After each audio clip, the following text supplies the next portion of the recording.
Good morning. The time is now 9:30, so I'm going to call the meeting to order. First item on the agenda is adoption of the agenda. Do we have a mover? Councillor Stewart?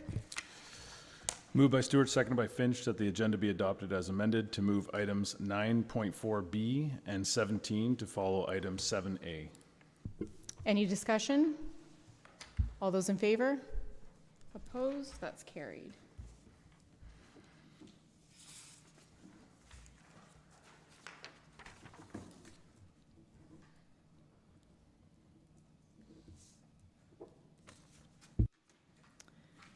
Next item is declaration of pecuniary interest. Does anyone have any pecuniary interest they wish to declare? Seeing none. We have no public comment period, and so now we're going to move to minutes. Thank you. How did I? Yeah, sorry. Minutes from the council meeting held July 15th, 2026. Do I have a mover? Councillor Stewart? Moved by Stewart, seconded by Finch, that the minutes from the July 15th, 2026 council meeting be adopted as printed and circulated. Any discussion? All those in favor? Opposed? That's carried. Okay, so now no public comment period, and we will move to item 7A, delegations. We have 9:30. Delegation from Mal Wensierski from Amrize, Canada. My apologies if I didn't pronounce your name correctly. With a verbal update on request to close and purchase 33rd line. You can come up to the delegation table. Just a reminder to turn the microphone on to speak. You have 15 minutes, including your time for questions from council. Thank you. Thank you and good morning, council. My name is Mal Wensierski. I am the Senior Land Manager for Amrize, and it's a pleasure to come here and speak with you all today. This is going to be very short and sweet. I'm really here to mostly say that Amrize is in support of the staff report done by Zorra on this topic, and we're very thankful for the work being done by Karen and the rest of staff on this matter. They've been great to deal with, very transparent and open in their communications, and we support the recommendations of staff. And I'm really just here in case there are any questions that need to be addressed. Thank you. Great, thank you. Do we have any questions for the delegate? Seeing none, thank you very much for making yourself available for those questions, and we appreciate it. Thank you. Thank you.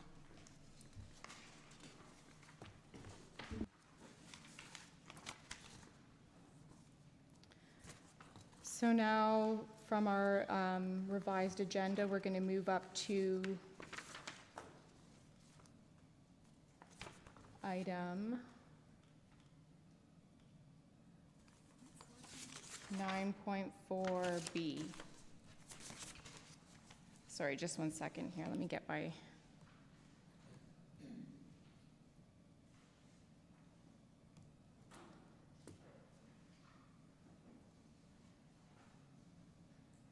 Where am I?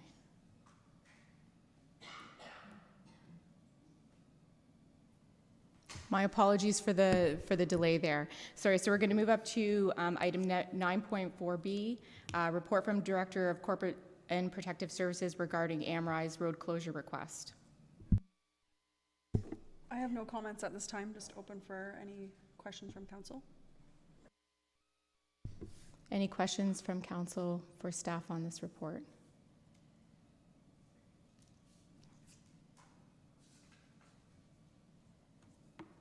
Seeing none, do I have a motion?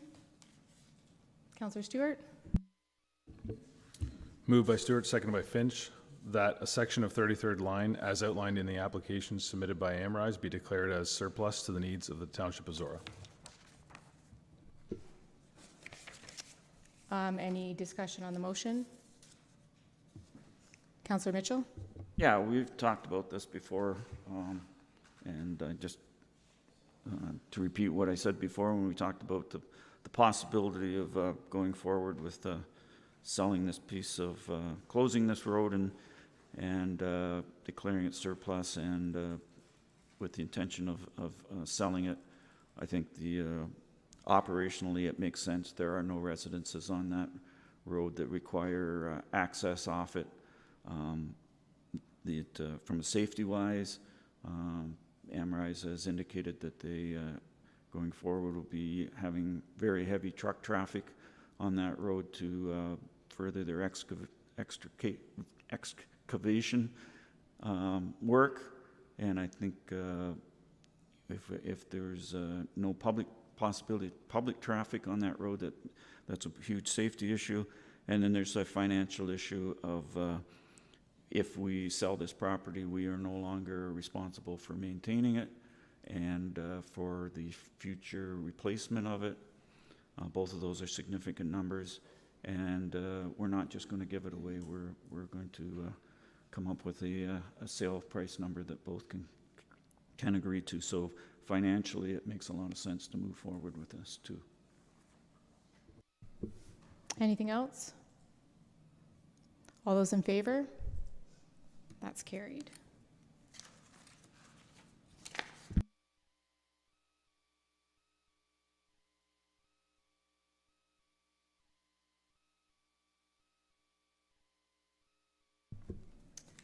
Okay, so as per our amended agenda, we're now going to move to closed. Do we have a resolution to move into closed? Councillor Stewart? Moved by Stewart, seconded by Finch, that council move into a closed meeting session at 9:36 a.m. pursuant to 239.2C, a proposed or pending acquisition or disposition of land by the municipality or board, and section 239.2F, advice that is subject to solicitor-client privilege, including communications necessary for that purpose. Any discussion? All those in favor? That's carried.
10:38, and we are back from closed and a chair change. Thank you to the Deputy Mayor.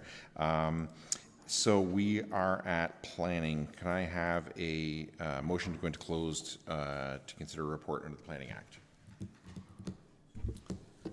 Moved by Stewart, seconded by Mitchell, that the council meeting be adjourned at 10:38 a.m. for the purposes of holding a public meeting pursuant to the provisions of the Planning Act.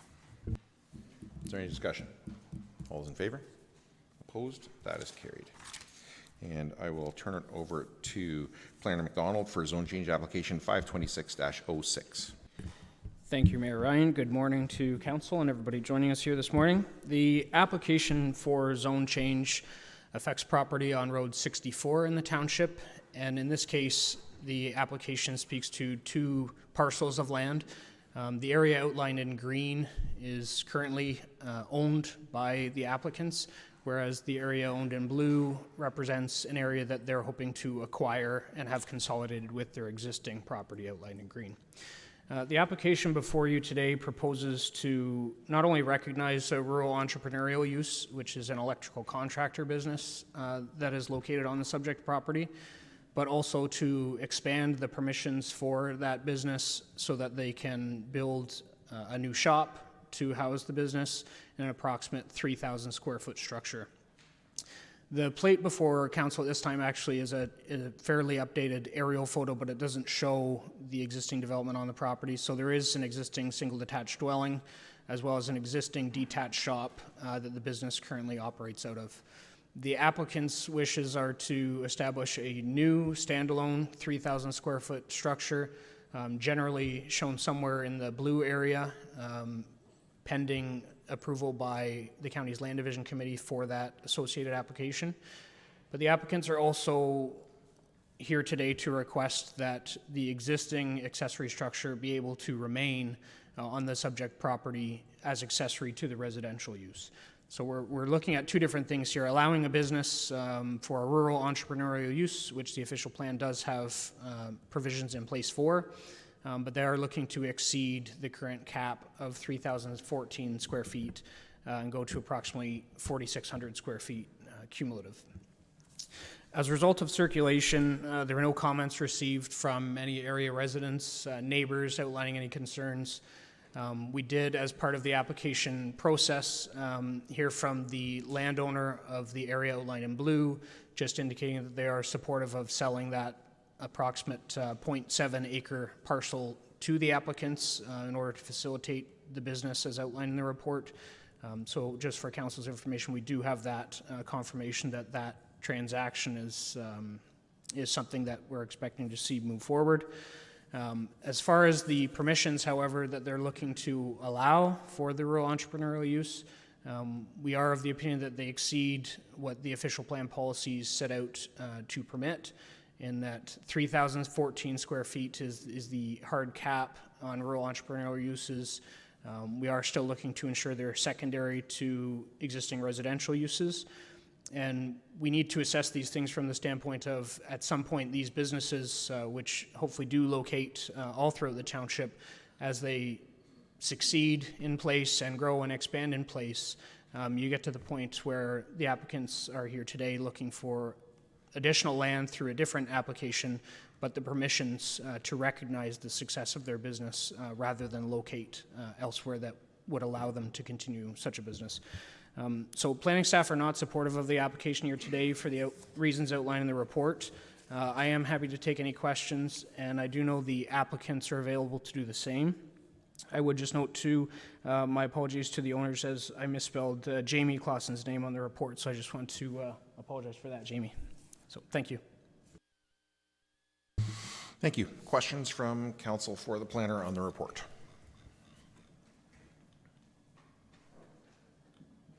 All right. I'm assuming the applicant wishes to speak to their application? I'm just going to get it. Yeah. Thank you. So as I'm sure you've all, good morning, Mayor and members of council. I know you guys have all read the report for this. After reviewing the report brought forward by community planning, I'd like to address several points and provide some additional context regarding my application. On page 3 of the report, section 4.3.2, permitted uses of the provincial planning statement is referenced. This section identifies permitted uses as agricultural uses, agricultural-related uses, and on-farm diversified uses. A significant portion of my electrical business directly supports the agricultural community in Oxford County and Zorra Township. This includes electrical work for new and existing barns, agricultural buildings, equipment, and emergency service calls. My business provides an essential service to local agricultural operations, and I believe this activity should be considered an agricultural-related use under the provincial planning statement. And then to address the building size, page 6 of the report, community planning staff indicate that the application does not conform to the official plan because there is an existing 1,600 square foot outbuilding, and the proposed includes a new 3,000 square foot structure, resulting in a total of 4,600 square feet. I would like to clarify how I understand the application provision in amendment number 269 to the County of Oxford official plan. Section 3.1.5.2.1 site area, building size, and character states the maximum gross floor area of all building and or structures permitted to be used for the purpose of rural residential entrepreneurial use shall be regulated through the municipal zoning bylaw. However, cumulative gross floor area of all buildings and structures or portions thereof used or occupied by a rural entrepreneurial use shall not exceed 280 square meters or the 3,014 square feet. Once the proposed new structure is complete, the existing 1,600 square foot shop will be solely for the rural residential purpose. It will no longer be used for the rural entrepreneurial business. The rural entrepreneurial business would therefore occupy only the 3,000 square foot structure. This is below the 3,014 square foot maximum identified. My understanding is that this provision regulates the amount of building area used or occupied by the entrepreneurial use, rather than establishing a maximum total amount of outbuilding coverage on the property. I respectfully ask Council to consider this distinction when evaluating this application. There was another note in there about relocating the business to a settlement. And I've considered this option at this time. However, I've not been able to identify an appropriate or available location with an improved settlement area in Zorra Township that would accommodate the needs of my business. Relocating the business to an approved settlement area would therefore likely require me to move the business outside of Zorra Township. My business has been established in this community and provides services directly to local residents, farms, agricultural operations, and other businesses. Remaining in Zorra Township allows me to continue providing timely service to the community and responding quickly to any emergency electrical needs. I respectfully ask Council to consider the practical realities of relocation, the agriculture-related nature of my business, and the specific wording of Section 3.1.5.1 on the official plan when considering this application. I believe the proposed development provides a reasonable way to accommodate the continued operation of my business while allowing the existing building to return to a residential use. It allows me to continue supporting the community, including agriculture that I built my business around. Thank you, Mayor and members of Council, for taking the time to hear my concerns and consider my application. I respectfully ask Council to support the application and allow me to continue operating my business in Zorra Township. Thank you. Questions from Council for the applicant? Deputy Mayor. Thank you for some of that background and context. I just have a follow-up question in relation to the maximum size for that rural entrepreneurial use, and that the measurement being cumulative then is impacted by the existing accessory structure. Can you provide further comment as to why you are looking to shift the entirety of the entrepreneurial use to the new structure as opposed to constructing something on a smaller scale at lesser cost to you and having that span across your existing structure and a secondary structure? Are there any operational pieces from your business that have influenced that decision, or potentially any of your personal usage that was part of choosing that larger footprint for the new construction you're proposing? Oh, yeah, absolutely. Both benefits, I guess, for the business side, looking for more room just for the stock material. Like you get the emergency call, right? I don't stock certain stuff right now that I would like to have, and I'm running to wholesalers to find it, and I've taken forever to fix it for some people because I don't have enough room to stock everything I need for the business. I could put more shelving in the existing shop that I have, but already I have relocated a lot of my personal belongings that were always in that shop to other people's storage areas because I don't have room for those either anymore. So I guess the benefit would be for me to have my original rural residential shop back to house my personal belongings back in, and then the 3,000 square feet is just mainly for material stock. Anyone else? I have a question for the planner related to that. If the suggestion is that some of the existing square footage that's currently used for commercial would be converted to residential, would that exceed the square footage allowed on the property for the zoning bylaw for residential use and therefore require a minor variance? Sorry, I'm not sure I'm understanding the question. Well, I'm not sure I'm understanding it either, to be honest. If there's a certain square footage on the property right now that's for commercial use, and if the applicant is suggesting that some stuff is going to move out of that, right, and therefore reduce the total square footage for commercial, right, because it's going to be residential now, there would be an increase in the residential square footage on the property then. The current accessory structure that serves the residential use, whether it's for the existing commercial business that he's operating, or whether it's as accessory to the rural residential lot, it's appropriately sized for either of those uses. And I think they're here today just to say they want to retain that for the residential use while also accommodating the business in a new build, 3,000 square foot structure. Thank you. Any other questions for the applicant? All right, thanks very much. Can you just hit the button on that before you go? Thanks. Are there any members of the public either attending virtually or here in person who wish to speak to the application? Not seeing any. Can we have a motion to come out of the public meeting? Moved by Stewart, seconded by Mitchell, that pursuant to the Planning Act, that the public meeting be adjourned at 10:50 a.m.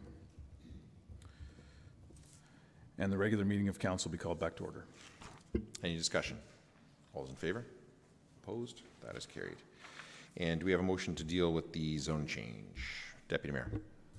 Moved by myself, seconded by Councillor Stewart, that the Council of the Township of Zorra approve in principle, pending decision of the Land Division Committee, the proposed zoning bylaw amendment submitted by Paul and Jamie Clausens for lands described as part of Lot 22, Concession 3, North Dorchester, and municipally known as 642914 Road 64 line, Township of Zorra, into the special rural residential zone to permit the future expansion of an existing electrical contractor business within a proposed 279 meter squared structure on the subject lands.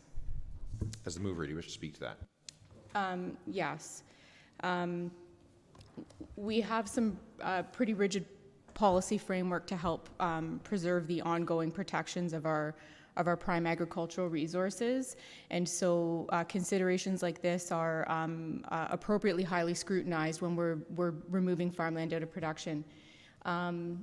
This is assessed on its own merits, but you know, in the past, sometimes when we're looking at applications where it's not operational farmland, it's a little bit easier when those logistics you know, point to how it's not currently in use or valuable in that sense. And so this one is I think really important for us to pay close attention to, because it is fully functional, operational agricultural lands.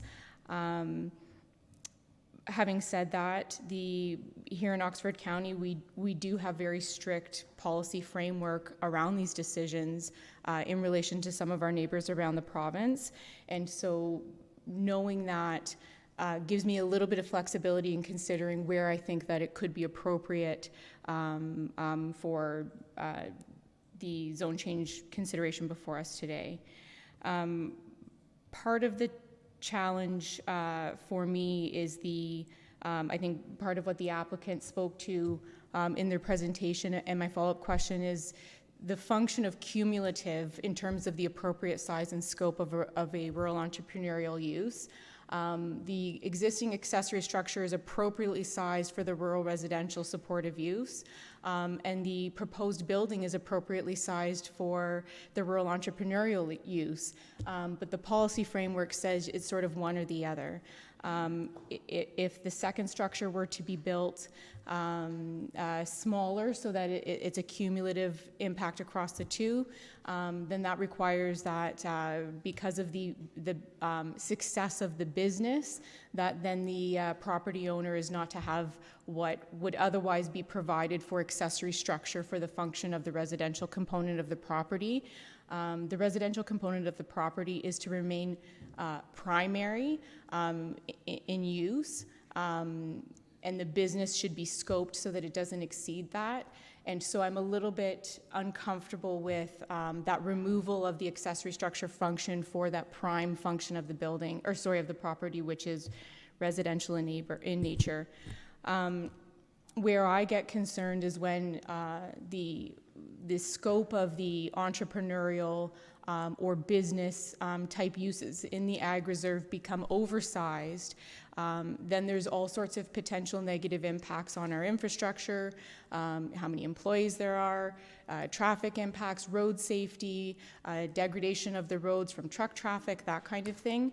And when I look at the size and scope of this business and the potential for any of those pieces to become problematic, I don't have a concern with those in terms of what's proposed today.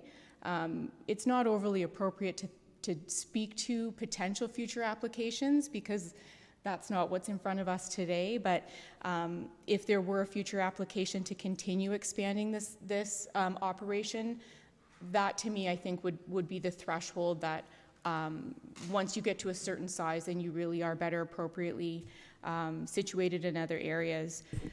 We have had many conversations around designated lands and opportunities for business in the municipality, and we're working as a municipality right now to create those opportunities for businesses and services to thrive here. We all benefit, our farms, our residents, we all benefit from having access to goods and services, and I think this is a great example of a service that we rely on in many ways, and it's something that's only growing as we move forward in the future.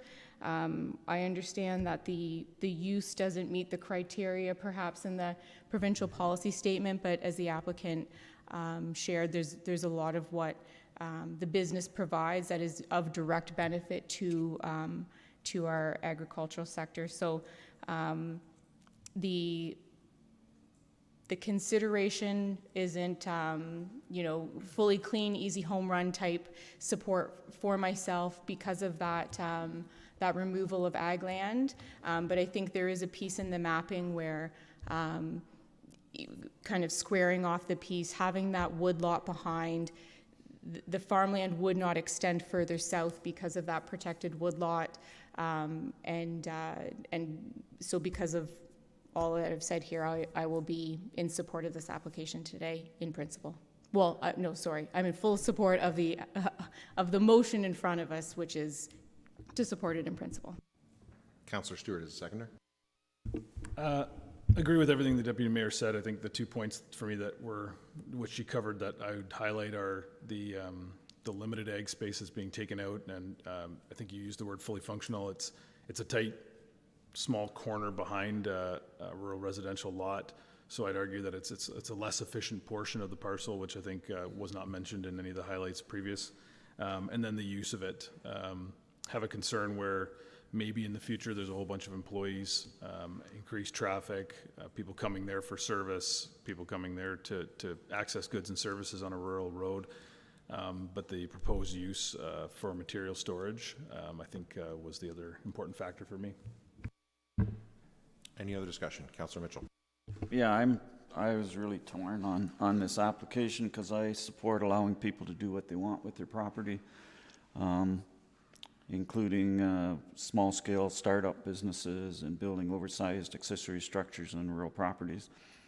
But I also support preserving farmland for farming and appropriate development in agriculture communities. So as I read through this report, I kept in the back of my mind thinking, I hope something jumps out at me that says I can support this. And to be honest, I didn't find it. My main concern is not so much about the loss of a quarter acres of farmland, although, as we saw in the plate number 3 that was up a few minutes ago. It is, unlike some other farmland that we have allowed to be developed that was classified as farmland but not practical farmland for topography or other reasons, this farmland is being farmed without a huge problem. My concern is the precedence that we would be setting by allowing the expansion of what is essentially a non-agricultural business. Although it does provide service to agriculture, the business in itself is industrial. It's not an agricultural business as far as producing an agricultural product. And when we allow that expansion, there's potential for possible conflicts. And the deputy mayor mentioned about future expansion, and that is a concern of mine. That fortunately, this business has been very successful. It's been able to grow, and it needs more space. And I expect that it will continue to grow. And I think, in spite of the, I understand why the applicant wants to continue to expand his business at this location, not only for financial reasons, but convenience of operation. I think it's time to, at this expansion point, to move it to a more appropriate location, so I'm not going to support the motion. Any other discussion? Councillor Finn. I agree with Councillor Mitchell. This one was hard for me. We're always not wanting to take out agricultural production. Even if, you know, it is an electrical company and he's working with agriculture, it's still taking out farmland and putting in a business at the end of the day. So I won't be supporting this. Anyone else? I likewise was torn on this one, and still am, frankly, for all the reasons that you've all said. And certainly my starting point on it was you know, no, agricultural land is to be protected. This land is in the agricultural reserve. There has to be significant justification to not do that. On the other hand, like we want entrepreneurial businesses that serve the agricultural communities to start up, and we want them to thrive, and this is what it looks like when they thrive. So we want that too. I think in the end, I probably land sort of 51% on the side that the deputy mayor laid out, that we have prescriptive policies that say this, but there's always exceptions. I think this is where this has landed. To me, this is one of those exceptions that I'm not like thrilled about it. I don't love it, but I think if I balance it all out, I think the responsible decision for land use here is that this is exceptional. And I'm not going to lie, I'm not totally comfortable with that decision, but I think it is, on balance, the better option. So I will be supporting the motion on the floor. Any other discussion before I call the question? All those in favor? Opposed? That is carried. So I would just suggest that you follow up then with the building department before you proceed with anything. There is an appeal period for this one, correct? Through you, there's an associated application that will be addressed before an implementing bylaw is coming back to this council. So follow up with planning and building before you proceed with anything, okay? Thanks.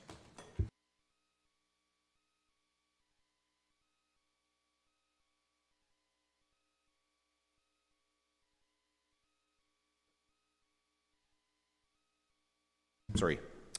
Delegations, 7B. Rhonda Stewart, Rural Oxford Economic Development Corporation, 2026 update. Just make sure you hit the button and the red light is on. I'll turn it over to you. Still the morning. Good morning.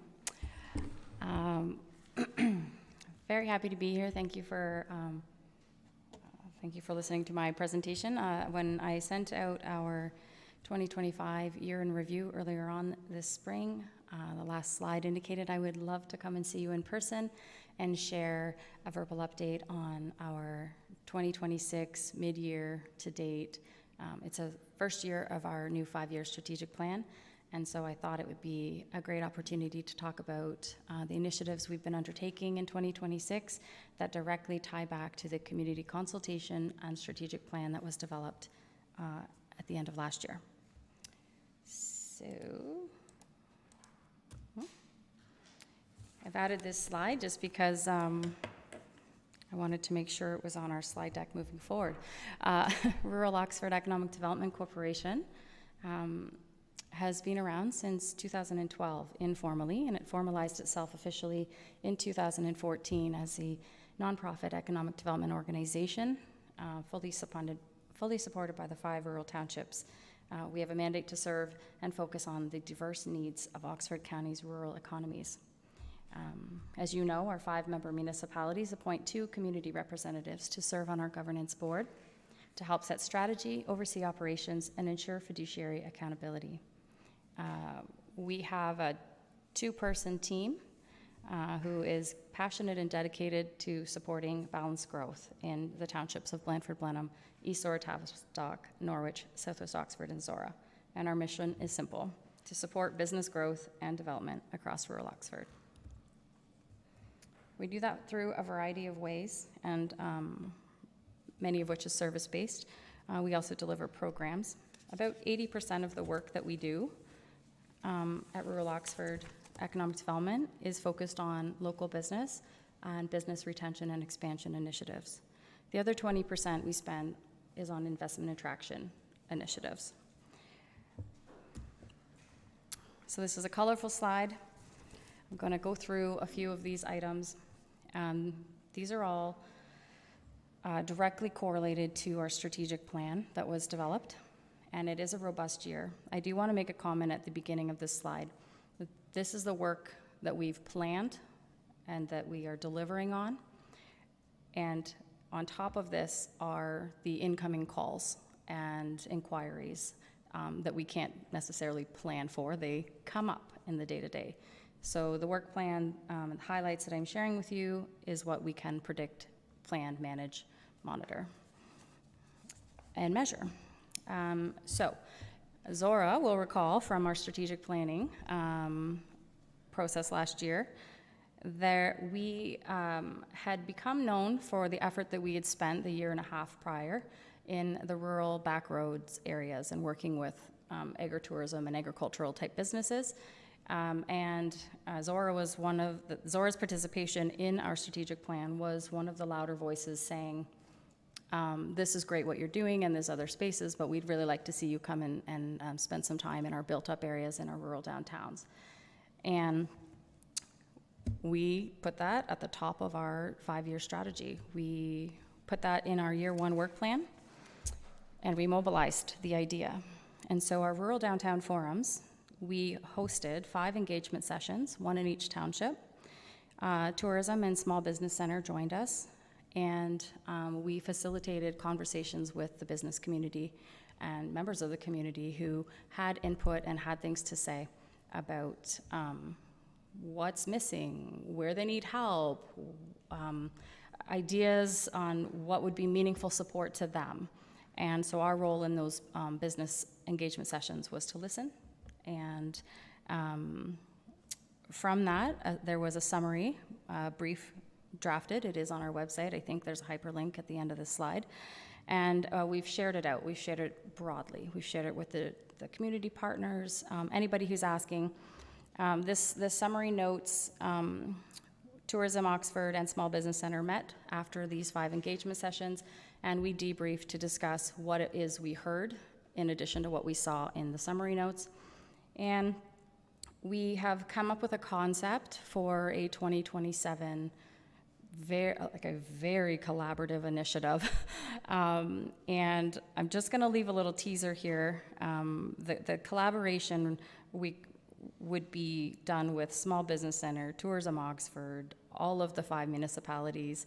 I've had one-on-one touch points with our CIOs already to kind of walk through the concept, and there's some refining and some quoting need to be happening before this is something that we can share. This is all just legwork to be announced that we did a strategic plan, we went to the rural downtowns, there's a tangible regional marketing collaboration project that we may be able to execute in 2027 as a direct result from that. So I just want to tie that thread for you, and more details to come on that.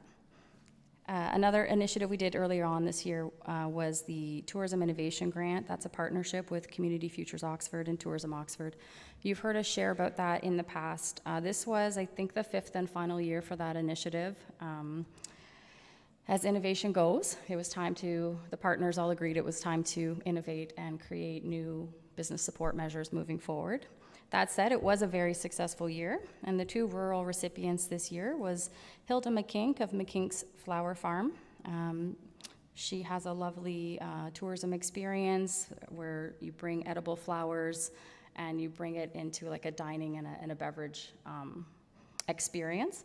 And then Zorra Caledonian Society of Embro for their international tug-of-war match that took place on July 1st. Also this spring, we provided support again this year to the Oxford County Career Expo. That's predominantly led by Community Employment Services, but is mobilized through a number of partner organizations. Over 120 employers attended this year, offering over 1,200 jobs, and over 3,000 students and general public job seekers attended another successful Career Expo. Another way that we support our business communities is that we support our chambers of commerce and business associations. And currently, as you know, the Zorra Business Association is in transition or flex. But when called down the road, we will be there to help. In the meantime, we've supported the Tavistock Chamber of Commerce with hosting a Rural Mayor's Breakfast. We helped to organize that, we sponsored it, and we had our 3 rural mayors in the north come and do a fireside chat at Quayle's Restaurant. About 50 people attended. The feedback is that it was very, very positive, and they are looking to do it again next year. We've also supported the Norwich Chamber of Commerce through sponsorship and printing of billboards to promote their Norwich Chamber event, Awards event, and the Festival of Flavors that's coming up this fall. We are open to other ways to support these organizations who are working in the business communities, and we try to continue to build relationships. Also earlier this year, we worked on a marketing and communications plan that would directly dovetail and align itself with the work that we're undertaking in 2026 and 2027 in our strategic plan. That's just on the slide to say that the task is being undertaken, and we have a roadmap for marketing and communications that will align itself to the work we're doing straight through to March of 2028. Last but not least, of course, Discover Rural Oxford. We're really excited about Discover Rural Oxford. It's the exhibit that we're hosting at Canada's Outdoor Farm Show this year. If you are walking through the farm show, I do hope you'll stop by. We've really supercharged this year. We've taken a bit of a leap of faith, and if you'll recall the former TD Pavilion, it's now called the Rural Pavilion, and we are if you attended previous years, you would have saw our quaint little display in front of the pond, which was so lovely. I love the pond. However, we are now going to be consuming 50% of the largest building structure on that property. So we will have, with the support of all of our community partners and Canada's Outdoor Farm Show and our municipalities, we are going to be featuring and highlighting 16 rural businesses who wouldn't otherwise have the opportunity to benefit from this exposure. Along with the in-person exhibit, any participant is also part of our video marketing campaign, and so you'll see blog posts in our newsroom, you'll see it on our social media, you'll see videos popping up. The video marketing campaign that goes along with Discover Rural Oxford has been very, very beneficial to the businesses who are participating. So it's a really robust program. We're really proud of it. Crystal Van Rokel is the lead on that project, and she's just working around the clock to make this a success. So we're really excited about this year's Discover Rural Oxford. Over in the top right corner, strengthening the roles and responsibilities, or strengthening the communication and collaboration and partnerships with our municipalities in Oxford County.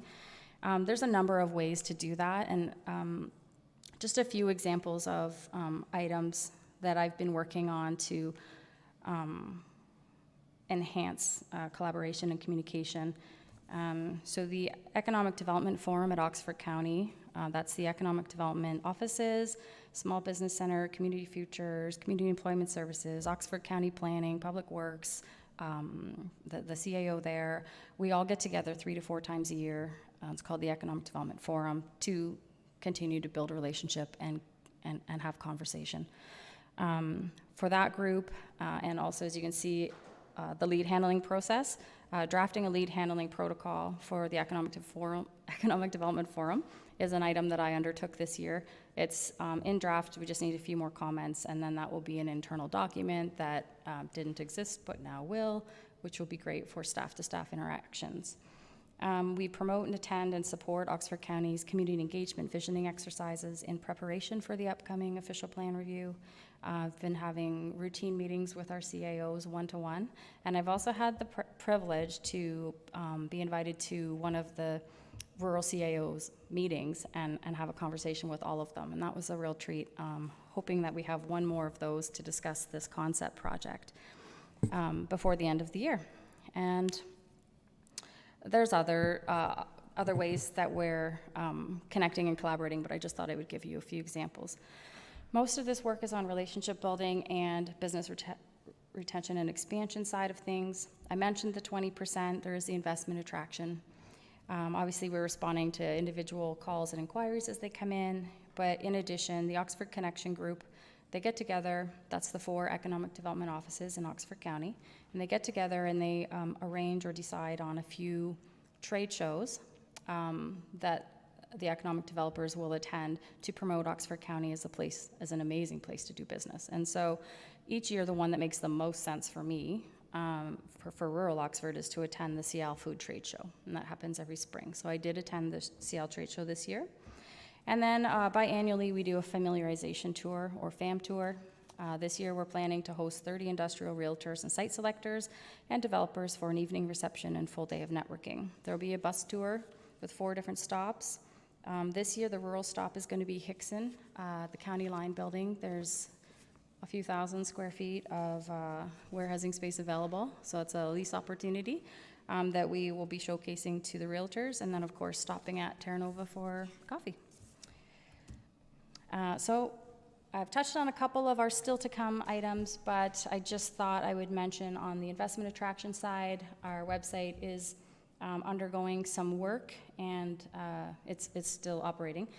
But there's been a few gaps that I've identified on the investment attraction side and what I would like to have on rural Oxford's website. And I think we found a really great tool, and it will be available for 2027, and I'm hoping that that's part of my update to be able to come and share with you some of the really cool features that we're going to be adding to our website. And last but not least, our goal is to meet directly, building on that rural downtown and small business theme for this year. We are meeting with 20 rural businesses. We are partnering with the Small Business Center and Community Employment Services, and we are stopping to meet with 4 to 5 businesses in each of the townships. Today is Thamesford Day, so if you see us walking around, we'll be meeting with and interviewing a number of local businesses here and developing a business feature spotlight that will roll out later this fall. I've given you one last slide in case you were curious about any of the initiatives and you wanted to do a little bit more of a deeper dive. Last but not least, I can't thank you enough for your ongoing support. I hope you see tremendous value for your annual contribution, and I thank you. Thank you. Questions for the delegation from council? Councillor Mitchell. Thanks for your presentation, Rhonda, and it's always good to hear what you and your staff have been up to. Does Zorra have a shortage of commercial and industrial land that would be suitable for small business expansion? And if we are, what can we do about it? Through you, Mr. Mayor.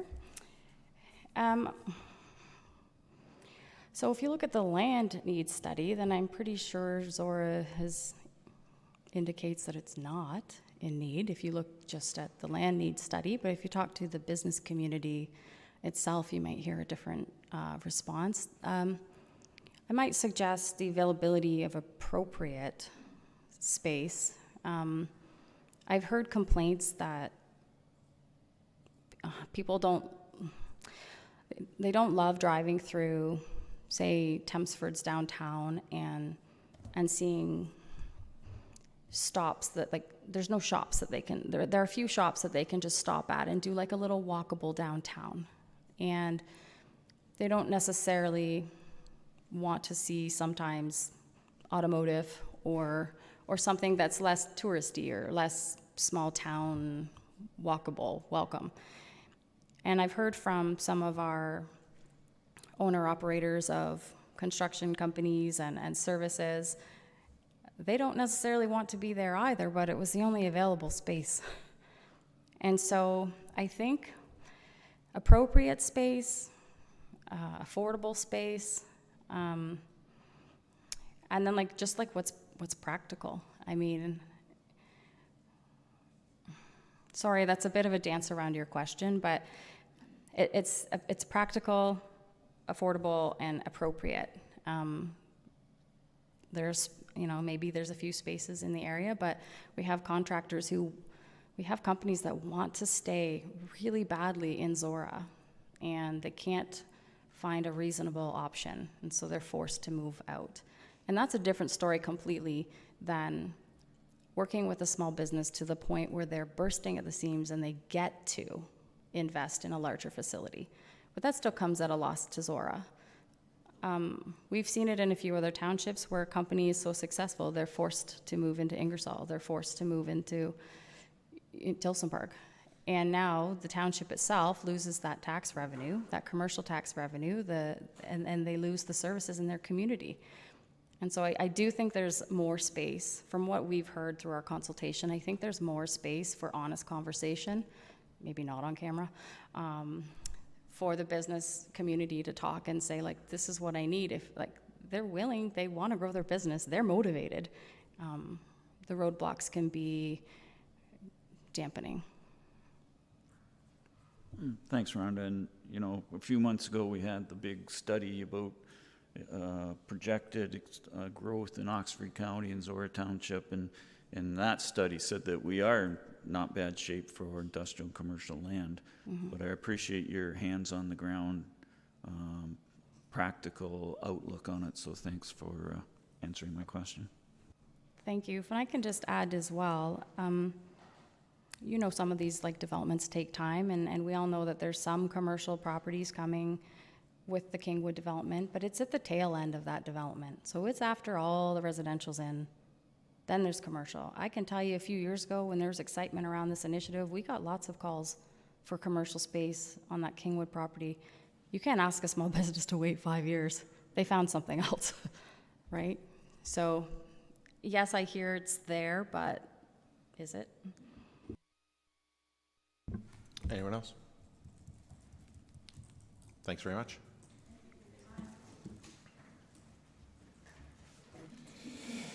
And 8, reports from Public Services Department. 8.1, Roads Division, Report 2026-075 from the Director of Public Services regarding Roads Division Q2 update. Director Oliver. Nothing to update. Open for questions. Thank you. Questions from Council on the report. Councillor Mitchell. Just 4 questions, Steve. The first one is to do with the agricultural land in the Robinson Pit. Good deal, $426 an acre. That's above the average according to the University of Guelph survey on land rental. The 18 acres, as the pit expands, is that going to be reduced in the near future, or is the 3 years is it's still going to be farmable for? Yeah, it's the ag land that's now being rented out is primarily in phase 2 of the pit operations. We're going to be several years before we get into that area. When we started the pit in 2009, I believe, there was quite a bit of farmland to the north of where we are doing our extractions. As we've moved north in there, of course, that's decreased the rentable farmland as the years went on. So now it's pretty much pushed that whole area out to what we're looking at now. So there's not going to be much change in the next 10 or 15 years. Okay, that's good. Yeah, a few months ago, you talked to us about the change in procedure as far as putting on dust suppressant this spring, and you were going to compress it by getting more loads. You were putting more staff on the preparation work. So how did that work out? Was it as good as you expected? It worked out great at the start. We were moving awesome, and then we hit some bad weather, and it slowed us down for a couple weeks. A week and a half, it delayed us, so we ended up about the same, finishing up the same time as last year. But I think if we just had a better run of good conditions, we would have been done close to a month early. So we'll give it another shot next year. Yeah. Okay. And if you hadn't compressed it, it would have dragged out Exactly. much longer. Exactly, yeah. So So in that sense, it was a win. It worked well, condensing all our staff on one task at a time and then switching over to gravel. Just in between those two, there was a bit of a delay, so. Okay. The third question is the bids for the asphalt. Have you ever seen bids where some of them are like, the low one's 37 cents and the top one's $47? That's crazy. This is the first, yeah. With that much of a spread, it was crazy. And I don't understand, I know there's a lot of newer companies starting up, ones we've never heard of, whether they're purposely putting these high bids on for the hopes they might get one, I'm not sure. But there was quite a difference there. Like, it was the cost of paving the road, more or less, instead of just pulverizing. Yeah. So, yeah, it was pretty extreme. And my last question has to do with the municipal drain issue on the Road 92 project. And that came out of the meeting that we had here with the local landowners who pointed out that there was flooding issues. Mm-hmm. And so I compliment staff that they had addressed that at the same time as you did the road. But will the extra cost of replacing a portion of the municipal drain be added to the road project, or is that going to be allocated to the landowners as part of a drainage issue? It'll be allocated to the landowners through the Drainage Act, through the Drainage Department. I don't think there's much more to expand on that, Mike, but yes. So all our time, the staff time and equipment, and the culvert needs that we put towards that drainage project will be allocated to the Drainage Department. Okay, thanks, Steve. Any other questions on the report? I have a mover. Deputy Mayor. Moved by myself, seconded by Councillor Stewart, that report 2026-075 from the Director of Public Services be received and filed for information purposes only. Is there any discussion? Deputy Mayor. No real questions or concerns, but on the topic of short, concise reports, it's nice that we're just getting these quarterly updates because, you know, a lot of the information carries over month to month. But I did want to acknowledge that in this report, there's some extra pieces that either make note of the impact on the service level or identify when the work is designed to address or a problem or what it's designed to achieve. And I think while the short reports are great, those added pieces involved in here we haven't always had in the past.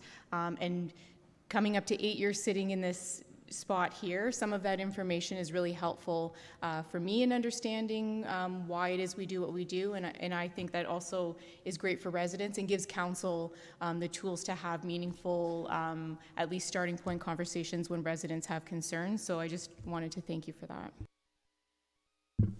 Any other? Councillor Mitchell. Quick comment on the replacing the 2022 pickup truck with a 2026 pickup truck for basically the cost of the deductible.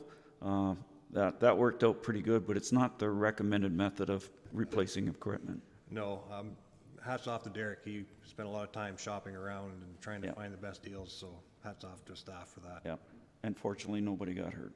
Nobody got hurt. No. Anyone else? All those in favor? Opposed? That is carried. And 8.1B, Report 2026-084 from the Director of Public Services regarding Bridge 140 and Bridge Culvert 70 tender results and recommendation. Director Oliver.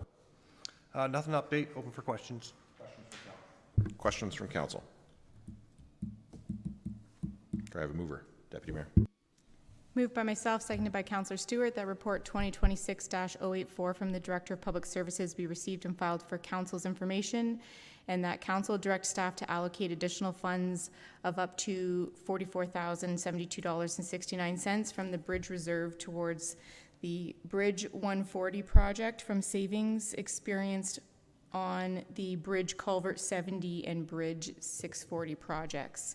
And that council directs staff to award tender 2026-08 to AJN Builders, Inc. in the amount of $224,072.69 after HST rebate. As the mover, do you wish to speak to that? No. Councillor Stewart? Any other discussion? All those in favor? Opposed? That is carried. And 8.1C, Report 2026-071 from the Director of Public Services regarding the upload of Cobble Hills Road from County Road 2, Road 68 to Road 84, County Road 28. Director Oliver. Just a quick update. This did come to County Council yesterday, and it did pass. I guess there's some future discussions to be had about asset management values, but this was passed, so open for questions. Questions from council? Have a mover? Deputy Mayor.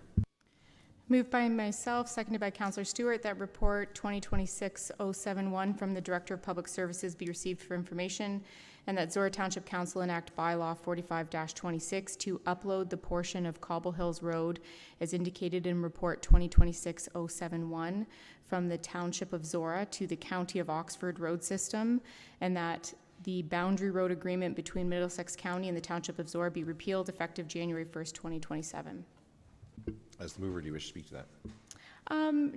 I'm pleased that that there's general support from the county on this, that we're able to move forward with it. I think the conversation around Cobble Hills has been increasing, and as the road use becomes more complex, and the first step of Middlesex County taking jurisdiction of their portion of the road on their side was a great first step, but I'm pleased that that then the remaining balance will move to that county level as well. I believe it will allow for better collaboration in addressing some of the ongoing issues throughout the road network as a whole. So happy to see the financial piece, the expertise and staff and that consideration move through from the township level up to county.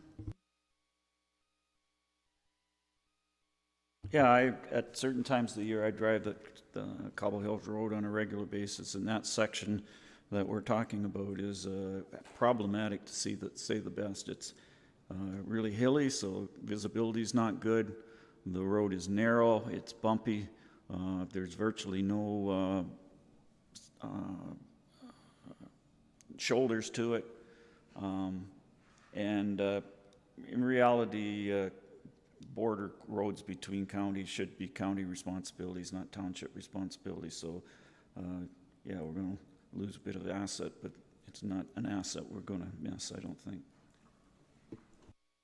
Any other discussion? All those in favor? Opposed? That is carried. And 8.1D. It's just you and me talking, Steve. 8.1D, Report 2026-074 from the Director of Public Services regarding implementation of an entrance bylaw and guidelines. Open for questions. Questions from council? Was there a question? Yeah. Yeah. Councillor Mitchell. Steve, whenever a new policy is developed, I was curious of why we need a new policy and we didn't have this policy before. So have there been issues with improper driveways and entrances before, or are we just checking something off the list of putting in a bylaw of something that we've done for years and years and making it more official? I guess the quick answer to your question is a little bit of both. Okay. We've had a few issues with some applications where, especially with sight lines, that staff felt like we should have a policy or a bylaw in place with some guidelines that clearly outlines what the requirements are for safe movements on the township municipal road allowances. This clearly states it in these guidelines. It gives a little bit of enforcement behind it as well, which we've had some issues with in the past as well. So, so it's something I think is a bit of a housekeeping thing, but it's something that's necessary too. Thanks, Steve. Anyone else? Question for me. I had some feedback from OFA, and particularly with respect to dairy requirements for laneway width. And I think their width, I can't remember the exact numbers now, but their width that they require is like really small, but larger than ours, like 2 feet or something. I can't remember. It's, their requirement is 50 feet. Yeah. It's 15.2 meters. Yeah, Or and ours is 15 meters. And ours is 15, so we're looking at 0.2. 20 7 centimeters. inches. Yeah. So the feedback that I got was that their concern is that right now they're great with working with staff. They have no problems. Everything's going to be fine. Their concern, and I, you know, as a big lover of policy, their concern is, I agree with it, is that, you know, what about when staff change and stuff and it's maybe not so easy and there isn't relationships and we just want 15.2 and somebody says, no, it's 15. And I said, well, very reasonable concern, and could we just change it to 15.2 and then it's done and they just do that, or is there any other way to manage that? I don't want someone to have to go through a whole extra, exceptional permitting process for 20 centimeters, Yeah, I mean, we can easily add the 0.2. That would cover any concerns from the agriculture world, where we could put some wording in there that would cover more industries, such as ag. If they have a need for a wider entranceway, we could look at that as an individual need and as an application. But it's totally up to council what they want to see. Yeah, and I mean, they had a whole list of concerns, and for councils, like I went back and forth on emails with OFA and with Director Oliver, back and forth, and there was a lot of the concerns that I didn't agree with. I understand why they had them, but they wanted all kinds of things grandfathered in, and I don't think that's necessarily appropriate. That, I mean, a thing should be able to be grandfathered in, but I don't support everything being just grandfathered in just because it's there, because if we went and looked at it, we might be like, no, it shouldn't be there. But this was the one that came down on to me. It was like, but for 20 centimeters, why don't we just make it like, okay, and then it's done. They just apply, they get it. They were sort of angling for, could it be that we would permit anything that the relevant industry requires? And I said, well, then council just gives up any ability to make the decision at all. It's just up to egg farmers or dairy farmers or whatever. And I said, that's not appropriate either. But I think I would like to see us just go to 15.2 and then it's done. Now, if their industry goes and changes it to 15.4, that's their industry's issue. And, I don't want us to like tie our hands over entrance bylaws with that. So I'm hoping that somebody would maybe suggest changing it from 15 to 15.2. Procedurally, I think we'll have to ask the Director of Corporate Services and Practice Services about how we could do that. I would just amend that There's motion. no amendment and- to me. There's no amendment. There's no motion on the floor. Oh, right. So she can amend it. Change it. Change it. Perfect. Councilor Mitchell. Procedural question on what we're just talking about here. This bylaw is on the agenda for movement today. Should we remove it from today until these little tweaks are made, or I'm going to take a crack at it and see if the clerk wants to interrupt me. But I think that if council was to receive this report and change it from 15 to 15.2, then I think the bylaw could be adopted as amended then, correct? Yeah. Okay. So we can handle it and still pass the bylaw today and check it off the list. Correct me if I'm wrong, but it would just have to come back to the next meeting. It wouldn't have to go to the next council, would it? It wouldn't be affected by lame duck, Oh, no, but it would just be a delay of a month or whatever. correct. Okay. And I don't think there'd be any value in doing that, in my opinion, anyway. I think Yeah. we could just say No. adopt 15 to 15.2, adopt as amended, done. I just want to make sure Yep. we're towing the line. Where in the guideline is it? Any other questions? Just a minute. It's near the bottom here. Number and width. Do you want to take a break? Just a minute now. It's near the bottom. Oops. Please.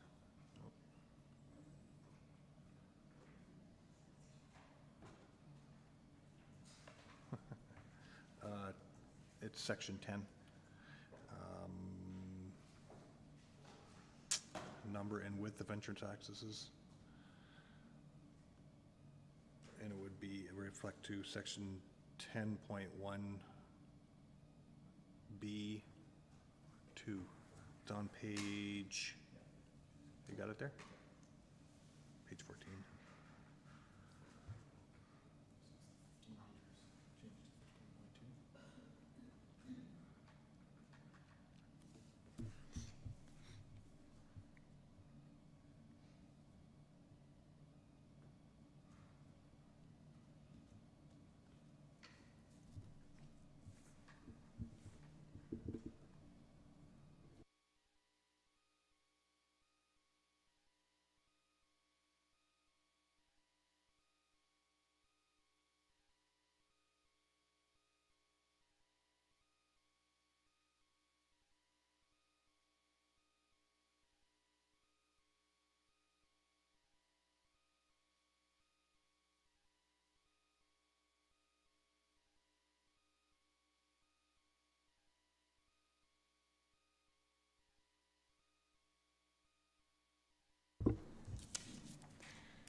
Moved by myself, seconded by Councillor Stewart, that report 2026-074 from the Director of Public Services be received and filed for Council's information, and that Council enact bylaw 48-26 and approve the accompanying entrance guidelines to govern the management, permitting, and construction of municipal access points as amended to increase the entrance width maximum in section 10.1B2 from 15 meters to 15.2 meters.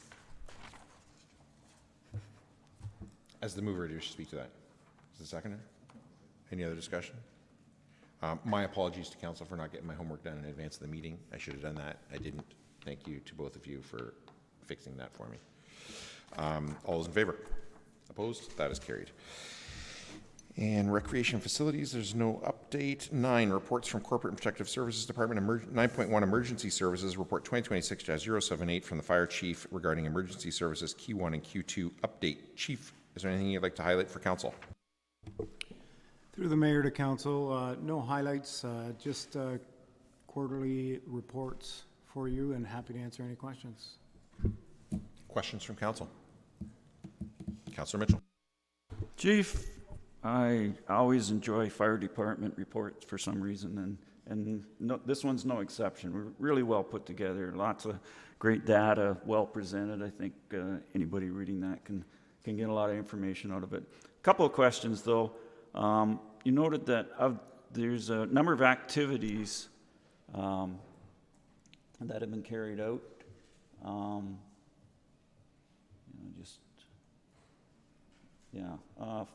Including fire code inspections, site visits, phone calls, et cetera, et cetera. And I've always wondered what our fire prevention officer does that we share with the other 4 departments. So of those activities, how many were done by the fire prevention officer?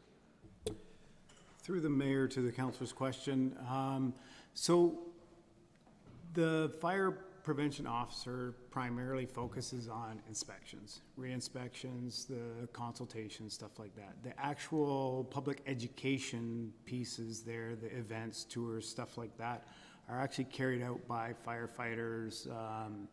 Jillian Brinklemans is our public educator, so she coordinates it a lot with the station chiefs. But most of that work, the actual tours, demonstrations, visits, stuff like that, is actually carried out by the fire crews themselves. Okay. Which kind of goes into my second question, which was the listing. Further down, there's a listing of activities, and I think you just kind of answered. The bulk of those car washes and barbecues and that sort of thing are the firefighters in the stations that above and beyond their regular duties, that's what they do. So I'm right on that? Through the mayor to the councilor's questions, absolutely. Most of those events are taken care of. I would say all of them are taken care of by the station, at the station level, by the firefighters, the grassroots firefighters. Okay, thank you. Any other questions on the report? Do I have a mover? Councillor Mitchell. Moved by Councillor Mitchell, second by Councillor Finch. The report 2026-078 from the fire chief be received and filed for information purposes only. Is there any discussion? All those in favor? Opposed? That is carried. And 9B, report 2026-073 from the fire chief regarding future of the Embro Fire Station site selection recommendation. Chief, anything you want to highlight for council? Through the mayor to council, with council's indulgence, I would like to tee this one up a little bit. It's a little bit of a technical report, so I would like to walk through, council, as well as any residents walking or watching online, just so that there's an understanding. There's some key points I do want to highlight. So this report is actually derived from a council resolution back in October of 2024 that directed the fire chief to research the potential procurement of land for the future Embro Fire Station. And I guess I'd be remiss if I didn't start by acknowledging and thanking our firefighters for their thoughts and opinions, which quite frankly form the basis for all of the options considered in the report, as well as most of the evaluations and the scoring criteria. We'd also like to thank the County of Oxford GIS team, and specifically Ainsley and Alia, for their expertise and all their hard work and efforts they put into the GIS modeling, which was significant. Locating or relocating a fire station within a community is never an easy decision, quite frankly, and one that requires significant time to analyze several important variables. Volunteer fire stations represent community identity, tradition, history, and pride, and the attachment expressed by those residents and firefighters to the existing Embro Fire Station are legitimate and understood. The decision has implications on the delivery of fire protection services in Zorra for the next 50 to 60 years, so the report is somewhat complex and technical in nature. The report considers 4 options. Option 1, do nothing. Option 2, expand the existing station. Option 3, a new build at the 8 Commissioner Street, the former public work site. And option 4, basically a new build at an alternative location somewhere else, either the tractor pull lands or the Union Street dead end. The options were then scored or evaluated after considerable analysis against the following criteria. So firefighter health and safety, operational functionality, financial sustainability, fire response performance, future expansion capacity, and community planning. Based on the analysis and scoring matrix, option 3, a new build at the concession or at the 8 Commissioner Street, represented the best option and scored in around 94% on the matrix.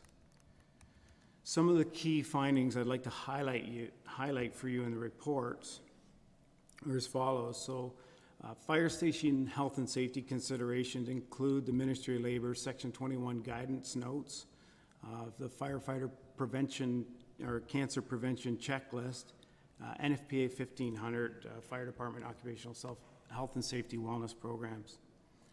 Response time modeling was conducted using 2 separate data sources, Ontario MAP data source and the County of Oxford data source.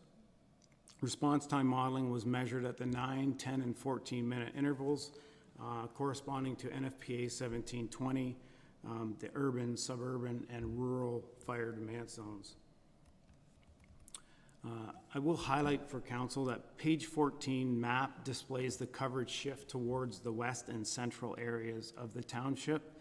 And please note, I did provide a new updated map for that. When I expanded the map, the 2 locations stayed in the same spot, but the data is valid and reliable, and we have been confirmed. So you do have that updated map. The road network and address points coverage is limited by the township's eastern boundary, and you'll see that in that map, and that's what it shows. 2, 3, 5, and 10-year incident history and dispersion maps indicate majority of incidents dispersed across rural areas of the Embro Fire District. 94.3% of fire incidents occur in rural area, and 5.7 of the fire incidents occurred in the village core. 33% of Embro's fire incidents were assisting other districts. The GIS response time performance and measured by kilometers and road network coverage, as well as the percentage of total road network coverage, as well as the property addresses, the number of property addresses covered, as well as the percentage of the overall address properties are indicated in the report. Travel time drives response times far more than turnout time. The data shows travel time is 37% more influential, and that's why travel time is used to cite the location. The 8 Commissioner Street site provides highest level of service and response time performance at every travel ban benchmark for both the number of kilometers covered and the address points covered. 8 Commissioner Street site covers 551 kilometers, or 93.1% of the total road network, and 4,093 addresses, or 83% of the addresses. Is the increase are noted in the report as well.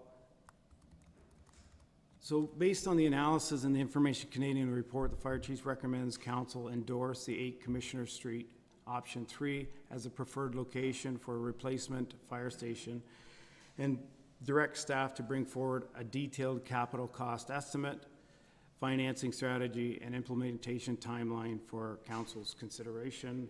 And I'm happy to take any questions that council may have. Thanks, Chief. Questions from council?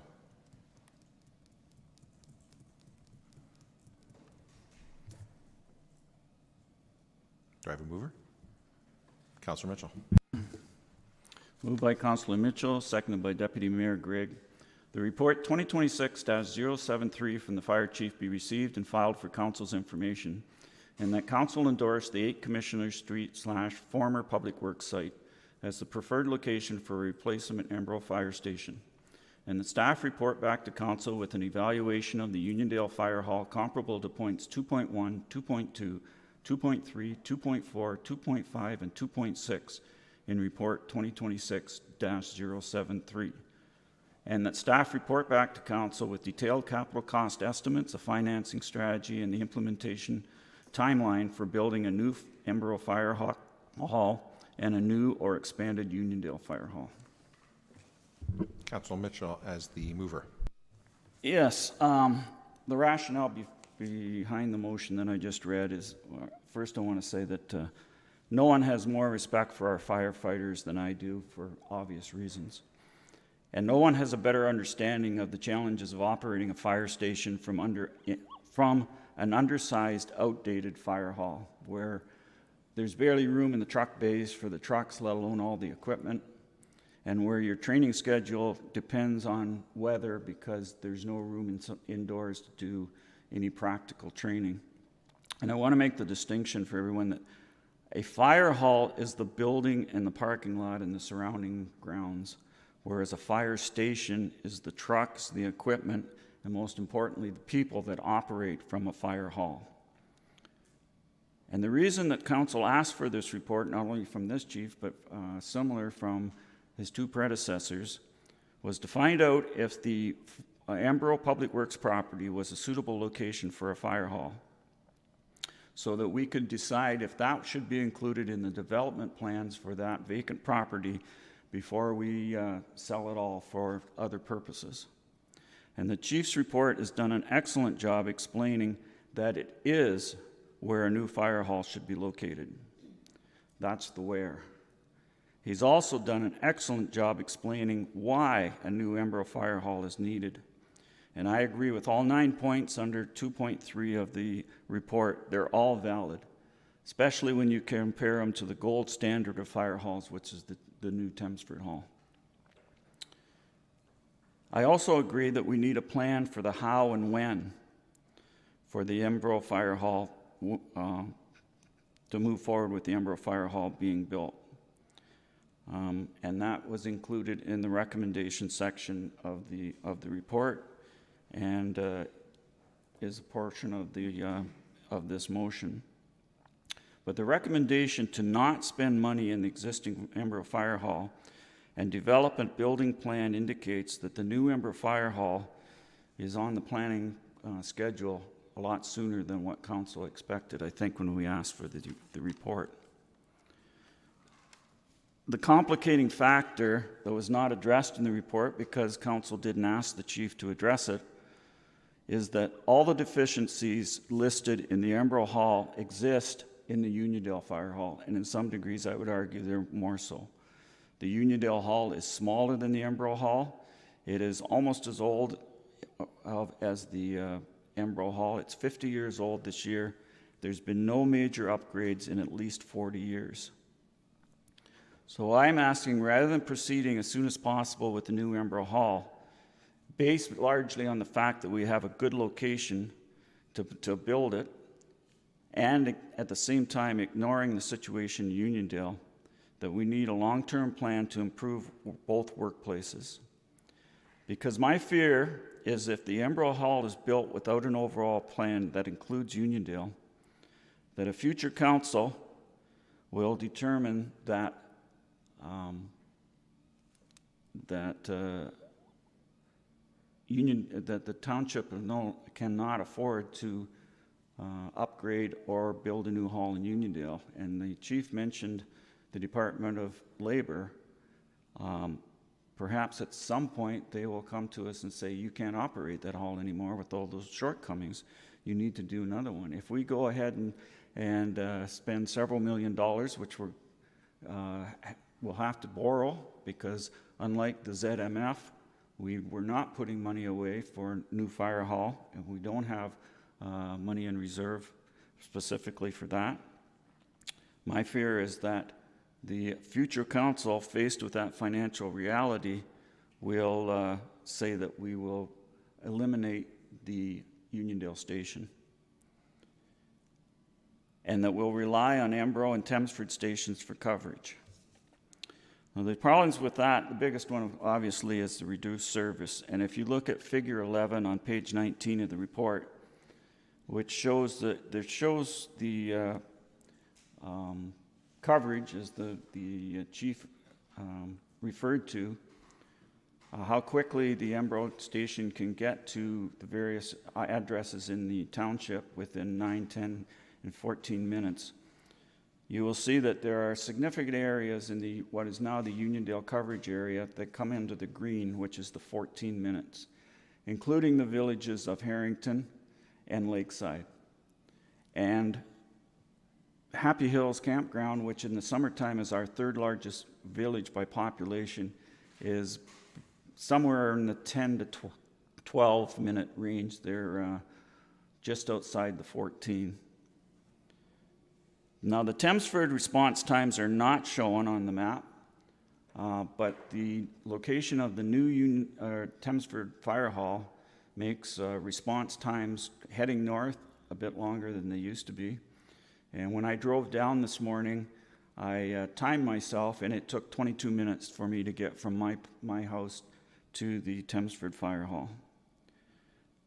The mapping that is presented is also based on posted speed limits, and many of the roads that the fire trucks will be traveling will be gravel roads with frequent stop signs.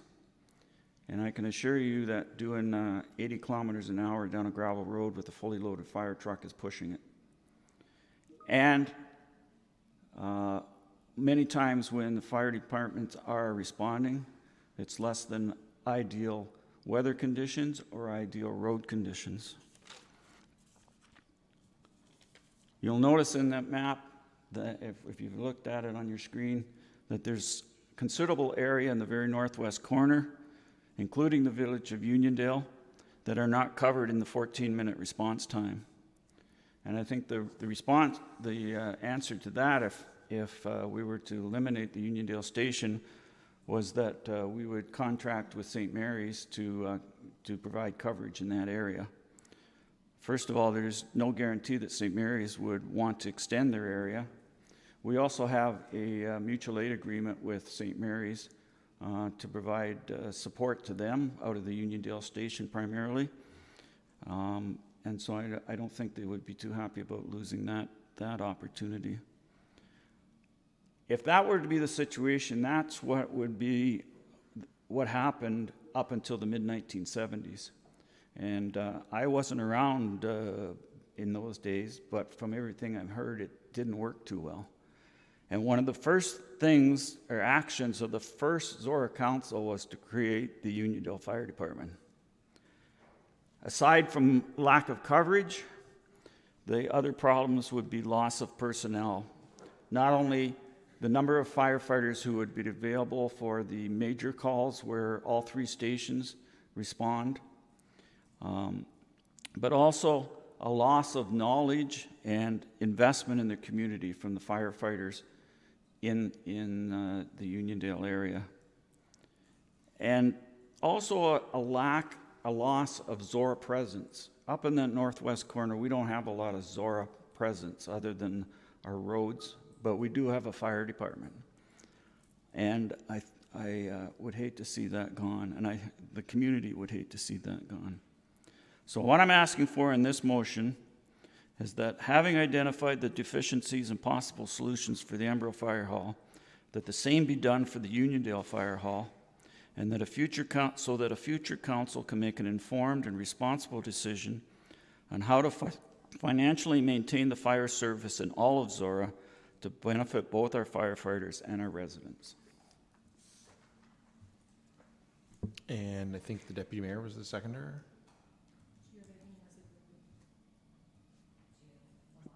Who was the seconder? I'll decide. Any other discussion? Councillor Finch. And endorse 8 Commissioner Street and Embro to move forward. I do worry with this motion. I'm happy to support the motion, but I do worry with this motion that we're not asking for a larger report to come back. We're asking for a report to come back, but are we asking for something more? As is the fire station, is there a potential for them to combine into one larger station? When this comes back, is it going to be that Union Fire Hall is too far gone when we look at the timeline that we're going to build in Embro? I am just worried with what that's going to look like. So the budget at one point spoke about a master plan. Okay, and within that master plan, we would talk about the location of the fire halls. Since the chief has experience with the one that was completed at Southwest Oxford, we found through these reports that are being conducted, the master plan would not look at the actual fire halls themselves anymore, because these reports, between the data that he's receiving through GIS, and that would speak to that, and instead the master plan would look at operations and equipment instead. So that's where we were going to go with it, and that was going to be part of the budget discussion also that we would be bringing forward. As a follow-up to that, then, am I understanding that correctly then, that a future fire master plan that would come to council would not be considering then changes to the existing number and location of fire halls, with the exception of the potential move to 8 Commissioner Street of the Embro Hall? And the chief, you may be able to expand a little bit more on that. But I'm thinking as the master plan would just be a duplication of the reports that are coming forward right now. And so these reports, we could speak to that at this time through these reports and bring it forward as some kind of the information. And so it will not be part of the master plan. That's correct. Do you have anything else you could add, Chief?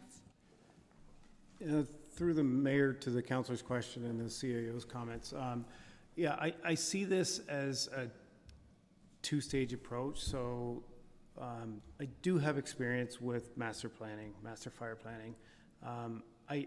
I envision myself from a fire chief's perspective, especially from, you know, the delivery of fire protection services throughout the entire township. I see a similar report to the one that you have in front of you for the Uniondale as well, quite frankly. The challenge is there is significant work that goes into those reports and the GIS analysis and the other analysis, but that would be my vision. You know, the question we answered for council was based on the 8 Commissioners Street location, and that was the direction. If council has other direction, just say, hey, we would prefer, you know, another location. That's the way I see it. I would be a little reluctant at this point, especially with the new deputy and I just learning our roles here. That was kind of the way. Let's push that. I believe there was funds for a master fire plan this year. Let's push that off. Let us get our, you know, our situated within the Zorra Township framework and the new shared framework, quite frankly. And then if council would like us to provide any reports relative to whatever council wishes are, I would see it that way. That's kind of the way I see it go forward. Does that make sense? I'm going to give myself permission to have a follow-up. So follow-up question then would be, so you, if I understand your answer to that correctly, and thank you for that, the nature of the report that Councillor Mitchell is asking for here in this motion would be consistent with the kind of report you were planning to bring at some future date on a Uniondale Fire Hall anyway, roughly? Through the mayor to the question, absolutely. Yeah, I see that as the next logical step, quite frankly. So next follow-up then would be, there's no timeline on this right now, and so there would be no, if there's no timeline, there's no timeline. So it could happen when staff were comfortable bringing it back. Is that?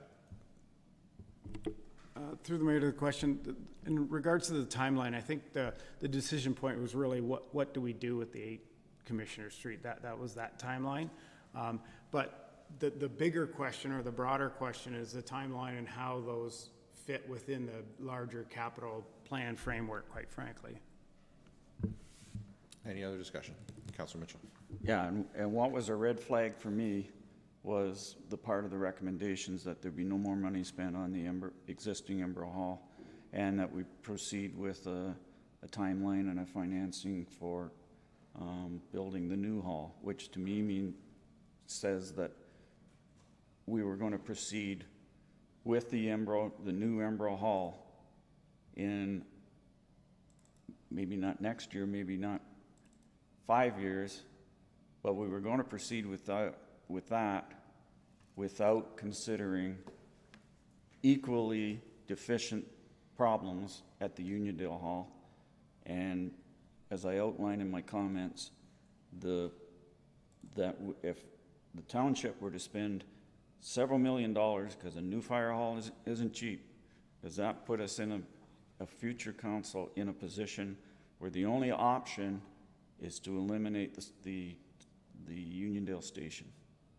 And that's why I'm asking that this report, the chief has proved that he can produce a really good report here, and I limited the points more about the condition of the station itself as opposed to all the work that went into the GIS coverage area, because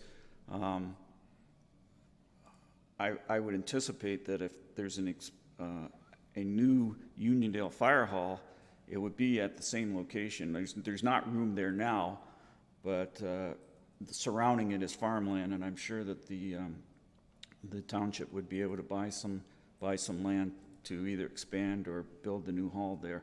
We're not looking, even if you moved it to the other side of Uniondale, it's not going to make a whole lot of difference on the coverage area. So the report I'm asking for is a bit more focused than the report that's in front of us. I'm just really concerned that we were would proceed with building a hall and put a future council in a situation where their hands are tied financially. Any other, Deputy Mayor, and then Councillor. So I read this report through a very different lens than what my colleague did, and I'm happy to second this motion, and I'm in support of the general nature of what it's looking to achieve, although I may propose a slight amendment. This is a consideration that we have made several times, and I think the main thing that's driving this, as indicated by staff, is the consideration of what to do with the Commissioner Street property. That is a result of the consolidation of our public works facilities. And so I think the important piece for us in this consideration is also supporting that adjacent decision of proceeding with that other property and what will happen next with it. The line about, and great information in the report about why it will need to be what and what that's going to achieve, and the calculations and the response times, and what metrics matter. Difficult topic for us to dig into, but I think this provided some additional consideration that we haven't seen in the past in the analysis, and this has been really beneficial for me. I agree, the part about, the report doesn't specifically speak to this urgent timeline with the Embro build. It recommends getting a report back for those, what is it going to cost and how we would fund it. But when we give the direction to not spend any additional money on that building, that does imply some accelerated potential timeline that does cause some concern for myself as well. In taking care of a car, if it's an aged car and it needs the brakes done, not a big deal, but are you replacing the transmission when it has 250,000 kilometers? Probably not. So I think, if we're talking about replacing a transmission, probably not, but there may still be some investments in that building to keep it operational and functional that a future council should be considering and may be appropriate. So I was a bit concerned with that direction as well, because no investment feels a little bit like that new build then becomes highly imminent. And as Councillor Mitchell outlined, the concerns, health and safety concerns and structural limitations, when they exist in the additional fire hall as well, that consideration should maybe then reach out and be a bit broader. So then the information on the costs and the financing plan then becomes a really helpful piece for us, I think, to consider, moving forward, if we're going to designate those lands, what's the exact sizing and scope for the function of the facility, and then what's the remaining balance, and then we can at least move forward with that. We've had a lot of really heated and exciting discussions about the opportunities to unlock housing, and not making a decision on this fire hall is also slowing down the ability for that development to potentially move forward, whatever shape and scope it could take. So the consideration that, I spoke with the chief yesterday a bit about sort of working with county staff and pulling up this data and this analysis, and then developing the additional analysis for Uniondale Fire Hall. There is some time in that report, but from what I'm hearing, it either would be encompassed in a fire master plan, or if it's done separately, then we may rescope the fire master plan to just fill in sort of those service gaps in between what the two reports have separately identified. So I think it is, as Councillor Mitchell is asking for, I think it's important information for us. It's just how we proceed with it so that it is not slowing down the progress for us to move forward with 8 Commissioner Street. So I think for myself, I would be, I'm just going to speak to it now without moving it, but if there was an amendment to add in the final statement there, and that staff report back to council with detailed capital cost estimates, a financing strategy, and an implementation timeline for building a new Embro Fire Hall, and then I would amend it to include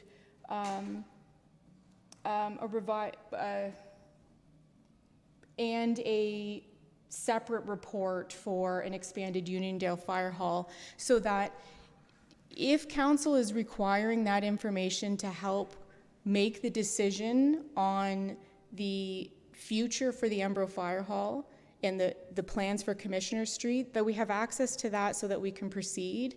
and that what we then separately are needing and planning for Uniondale is an important discussion, but I don't want that to have to come in the same report if council's wanting that information to inform the decision that then will impact the Commissioner Street. So I'm okay for asking for that information, but I would be comfortable with that second report on the specifics for Uniondale being, you know, whatever timeline that, you know, I'd be interested to hear from Councillor Mitchell on when that may come forward.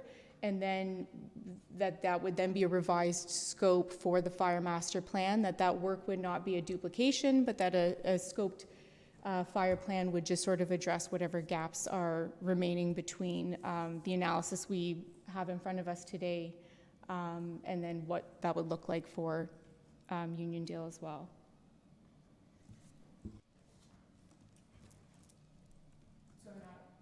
So I have not put forward an amendment yet. I'm happy to hear from my colleagues first, and then I may move an amendment. So I think there was a question in there for Councillor Mitchell, but he's not leaping up to answer it, so I'm going to go to Councillor Stewart. Well, I guess I'll just slightly build on the very last piece that you added or potentially wanted to discuss, in that I don't think there would be a ton of effort involved, and we've already looked at, I think, prior discussions at the staff level have already looked at how much of the land it would take up at a commissioner's to put a fire hall there. Fairly quickly, that could be established. I guess my comments are a lot are similar to the Deputy Mayor in that I read this report mainly focusing on making a decision around a commissioner's street, not a fire master plan, because the fire master plan was a separate activity that was being undertaken. So yes, I think this allows us to, with all the evidence that backs the justification for the new location over the existing location, and that was necessary work. And I guess it's just ticking down some of the to-dos off of the fire master plan. I would have been generally comfortable with the original proposed motion. I'm more comfortable with this from the sense that it took out the clause about discontinuing further asset or capital expenses or investments, just because the timing is unknown. I think we need the master plan or whatever iteration comes out of an assessment of the halls and the equipment and stuff to make an informed decision. And I think that was already, this is to me more of just a highlight to staff to don't forget to look at all three. And I'm not undermining the importance of any one of the halls. But with the fire master plan, I think that was inherent that all the existing assets and the delivery and meeting the service model that we commit to was part of the master plan. So I'm happy to support it the way it is with that extra highlight. I think I'm most happy that we've made a decision on a Commissioner Street. And certainly I would feel like we're only getting half the information. If we got a report back that spoke specifically to the costs for the Embro Fire Hall and how we were going to finance that without addressing all of the other potential deficiencies within our current fire assets, I wouldn't feel like we would be, future councils at this point would be making an informed decision about whether to go ahead with Embro at a certain point in time. I think to every other long-term budgeting plan that we've done, we've seen a full assessment by staff. So I was, I guess, confident already that would have been factored in and that Uniondale wouldn't have been left in the dust. But I can support it as is, knowing that's just a highlight.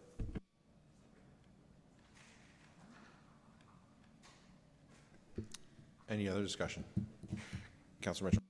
Yeah, to address the suggested amendment, if my colleagues think that this is going to slow down the development of the rest of the former Public Works property because we don't know how much land we need to set aside for the fire hall, I would welcome and support the amendment to make this two separate, that last line, make that two separate reports, a report on Embro and a report on Uniondale. Once again, my concern is going ahead with Embro and and before we decide what needs to be done at Uniondale. And I'm looking long-term here. With the dollars involved, this is long-term. Brace yourselves. What if at the end of that it just said separately? And we did that as a friendly amendment.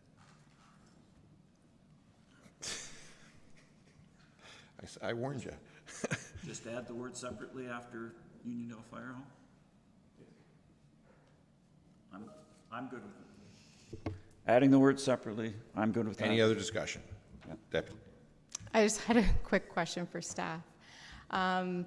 Rereading through the motion, and that council endorsed the 8 Commissioner Street former public works site as the preferred location for a replacement Embro fire station. Is that worded such that if this passes, is that firm enough direction that designates that? Is that enough direction that the timeline for the reports and that those considerations would then potentially open up a reconsideration of the site? I'm just thinking, in the past, we've had reports that have spoke to consideration of the fire hall or consideration of the land use. Is that enough? Is that firm enough direction, or is council comfortable with a slightly stronger direction in that piece at this time so that that piece can move on? And then really, if there are no timelines for these reports, whether they come separate or together, it would be less of a concern for me. Or we can just put I'm separately. going to take a stab at that before it goes to you, because I think the issue here would be, I think that the certainty that you're looking for there is not possible, because there's going to be a new council sitting here in 3 months, and there will be no need for reconsideration. Any member that, correct me if I'm wrong there, any member of that council could come forward and say, nope, and undo that. That being said, I think the endorsement as it is enough for staff to say that's the new location and they can do their work, but a new council could come in and say, stop that work. And that's kind of the whole point of elections, right? Is that they could say they were wrong and undo this. I would suggest it. I don't know if the CAO or the clerk want to add or correct me on any of that. Okay. Any other discussion? Councilor Mitchell. So to your suggestion, rather than an amendment, I just add after Uniondale Fire Hall in separate reports. And that's, if I'm good with that, you, okay, I will chicken scratch here. Any other discussion?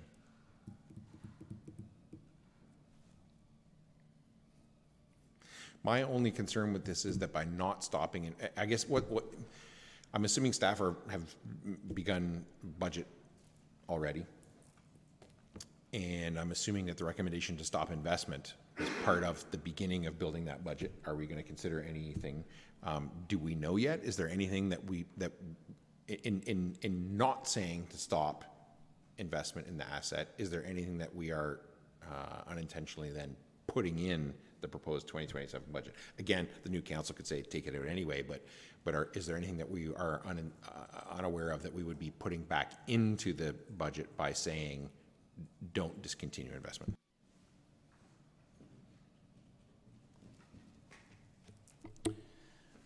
Through the mayor, I guess I'd just like to make a point of clarification on that recommendation. It was capital investment, so we're still going to operate the station. The cost to operate the station, we totally understand that, but when developing the recommendation was more like significant capital investment into it. That was really what I was driving at there.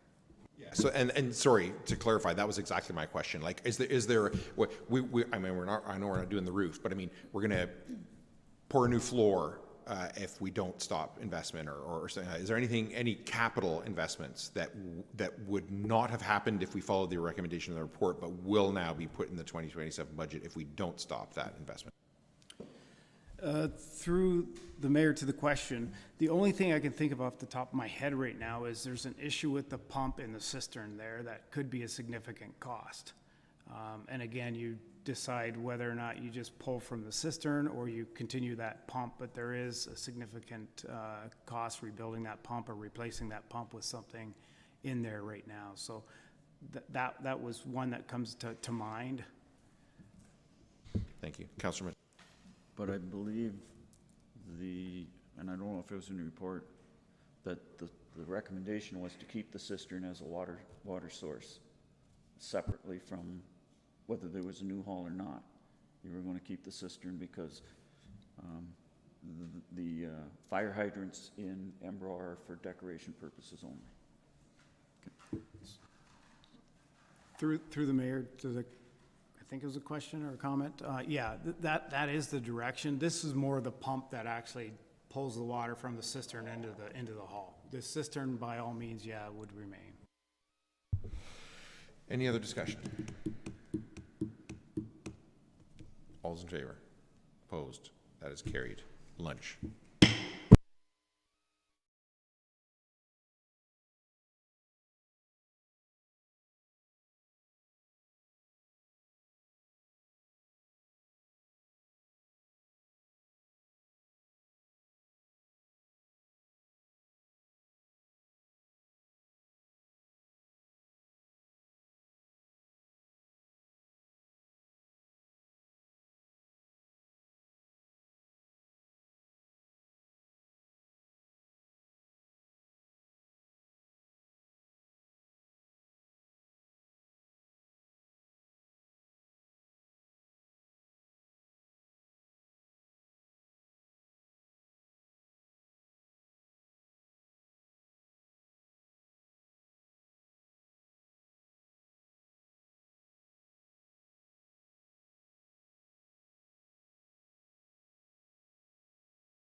1:11, and I'll call the meeting back to order after lunch, and we are at 9.2, Building Drainage and Bylaw Services A, Report 2026-066 from the Chief Building Official, Drainage Superintendent, and Building Services Coordinator regarding Building Department Q2 update. CBO Hughes, is there anything you want to update council on?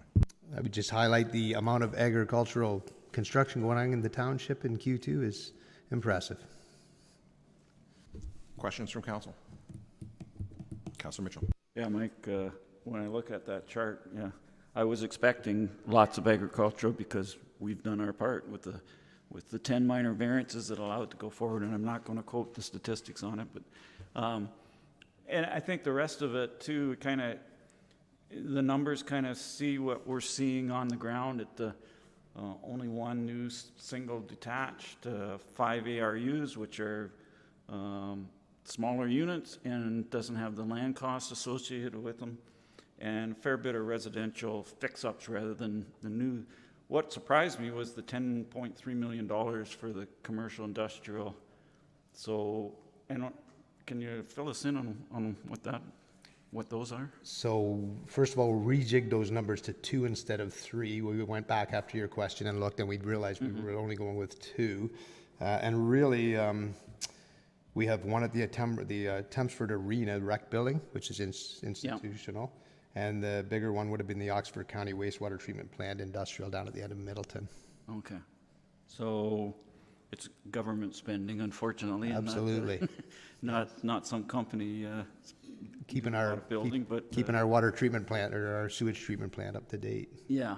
Yeah. Which is something necessary for future development. So anyway, that was my question. What was the three now 2 CIIs? Any other questions? Do we have a mover? Councilor Mitchell. Moved by Councillor Mitchell, seconded by Councillor Stewart, that report 2026-066 from the Chief Building Official and Building Services Coordinator be received and filed for information purposes only. Is there any discussion? All those in favor? Opposed? That is carried. And 9.2B, Report 2026-055 from the Bylaw Enforcement Officer regarding 2026 Bylaw Enforcement Q2 update. Director Martin, is there anything you want to highlight for council? No, there's not. Questions from council? Do I have a mover? Moved by Councillor Mitchell, seconded by Councillor Stewart, that report 2026-055 from the Bylaw Officer be received and filed for information purposes only. Is there any discussion? All those in favor? Opposed? That is carried. And 9.3 financial, excuse me, 9.3 Financial Services A, Report 2026-081 from the Deputy Treasurer Financial Analyst regarding financial performance relative to 2026 budget as of June 30th, 2026. Deputy Treasurer Linskog, is there anything you would like to highlight for council before I ask them for questions? Not at this time, no. Questions from council? Not seeing any. Do you have a mover? Moved by Councillor Mitchell, seconded by Councillor Stewart, the report 2026-081 from the Deputy Treasurer Financial Analyst be received and filed for information purposes only. Is there any discussion? All those in favor? Opposed? That is carried. And 9.3B, Report 2026-085 from the Tax Collector regarding 2026 Tax Adjustments Q2 update. Tax Collector DeLucas, do you have anything you want to highlight for council? Nothing to add, but open to questions. Questions from council? Have a mover? Moved by Councillor Mitchell, seconded by Councillor Stewart. The council approved the write-off of taxes pursuant to Section 357(1) of the Municipal Act 2001 in the total amount of $10,051.49 for applications processed in Q2 of 2026, distributed to the Township, County, and School Boards in the amounts of $4,838.74, $3,833.75, and $1,379 respectively. Any discussion? All those in favor? Opposed? That is carried. 9.3C, Report 2026-079 from the Manager of Financial Services regarding purchasing policy update. Manager Grogan, is there anything you want to highlight for council? Nothing at this time. Questions from council? Councillor Mitchell. Just thought of it, Cameron. There's really nothing in there other than changing some number limits and a little bit of authorization. No major changes. That is correct. It's mostly housekeeping with the exception of the addition of the variance threshold and percentage. Right, because everything costs more, so we should adjust appropriately. Unfortunately, yes. Yeah, thank you. Any other questions? Mover? Moved by Councillor Mitchell, seconded by Councillor Stewart. The council approved the amendments to purchasing policy 500-05 as identified in report 2026-079. Is there any discussion? All those in favor? Opposed? That is carried. 9.4 Legislative Services Report A, Report 2026-072 from the Deputy Clerk Legislative Coordinator regarding Joint Compliance Audit Committee appointment. Director Martin, anything you want to highlight? No, thank you. Questions from Council? Councillor Mitchell. Motion. Always in order. Moved by Councillor Mitchell, seconded by Councillor Stewart, that the Township of Zorra Council approve the formation of a joint compliance audit committee with the Oxford County area municipalities, and further that Council appoint the following individuals to the joint compliance audit committee: David Morris, Carol Simons, Keith Riebling, Christine Scrimminger, David Nushko, and Kyle Kruger, and further that the above appointments and the terms of reference for the joint compliance audit committee be formalized by bylaw 47-26. Any discussion? The only thing I would say is this is one that we sort of an example of collaboration that we kind of take for granted. We see it so often now that we're just like, yeah, of course we're all collaborating on doing this, but not of course. We actually are. And again, it's another example of how we can do more of that. And I think, again, you know, historically there's been some reluctance among some councillors around the county to collaborate on this because they see it as a path towards amalgamation. I have always said I see it as quite the opposite. If you can realize the benefits of amalgamation without amalgamating, then why do you even need to do it? And this is a great example of that, where we just pool our resources and get it done. And each of the area municipalities maintains the independence of their own election and their own council and how their council training is done, but do the compliance jointly is a great thing. We should be shouting about that more often and use it as an example with our other municipal partners. We could use that as an example of how we could do other things. All those in favor? Opposed? That is carried. 9C, Report 2026-076 from the Strategic Initiatives and Government Relations Officer regarding the Township's new special event bylaw and procedure. Officer Sukraj, is there anything you would like to highlight for Council before I ask them for questions? No, nothing at this time. Happy to answer any questions. Questions from Council? Councillor Mitchell. Jacob, I asked Steve earlier why the bylaw was being created, and I was curious what impact a change in bylaw and guidelines may have. So a couple of questions. How many special events permits have been issued annually in recent years? And is it expected that the changes in the bylaw will increase or decrease the number of applications? Through the mayor, great question. So in 2023, there were 6 applications, 2024, 9, 2025, 12, and 2026, 9. Staff expect the changes in the bylaw will actually decrease the number of applications, since private properties in most cases won't need to get a permit for events moving forward. Private properties such as local businesses as well as religious organizations that have historically required multiple applications per year for events can now simply ensure that they are receiving the necessary permissions for their events without having to go through the whole special event process. This is not to say that less events will be hosted or permitted, just that the number of events that require the full application will likely be reduced, and staff have more discretion on which events those are. And my second question along the same line, does staff track how much staff time is required to process and monitor a typical special event permit? And if we do, how much is it? Through the mayor, staff do not formally track how long the applications take, as this varies based on the complexity of the event. However, in speaking to administrative and recreation staff, the factors and estimated time to process an application are, for admin, minimum 2 hours to review, circulate for comment, write approval letters, capturing the conditions noted in the circulation, process payment and issue receipts, etc. And on top of the time spent processing the application itself, there's often various inspections that are required by our fire and building departments. And then for recreation, most of these special events can take 2 to 3 hours for rec to meet and coordinate with the organizing group, touring facilities, answering questions, and general event organization. This is separate from the actual special event permit process itself. However, it does give additional context to the amount of time dedicated to make events possible. Thanks, Jacob. Any other question? Oh, Deputy Mayor. Just a question of clarification on that point. The administrative time affiliated with this new framework, this is not in addition to, but the staff time put into these events in the past was all still there, it just wasn't formalized in this structure, is that correct? Correct, yes. Thank you. Any other questions? Have a mover? Councillor Stewart. Moved by Stewart, seconded by Mitchell, that report 2026-076 from the Strategic Initiatives and Government Relations Officer be received and filed for Council's information, and that Council enact bylaw 46-26 for special events within the Township of Zorra. Is there any discussion? Deputy Mayor.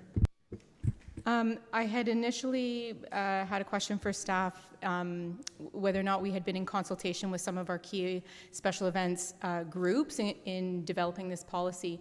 And while that did not happen direct, I was notified that our staff that work direct with those special groups were not only key in developing that policy, but some of their experiences are actually what triggered the justification for providing this and bringing this forward.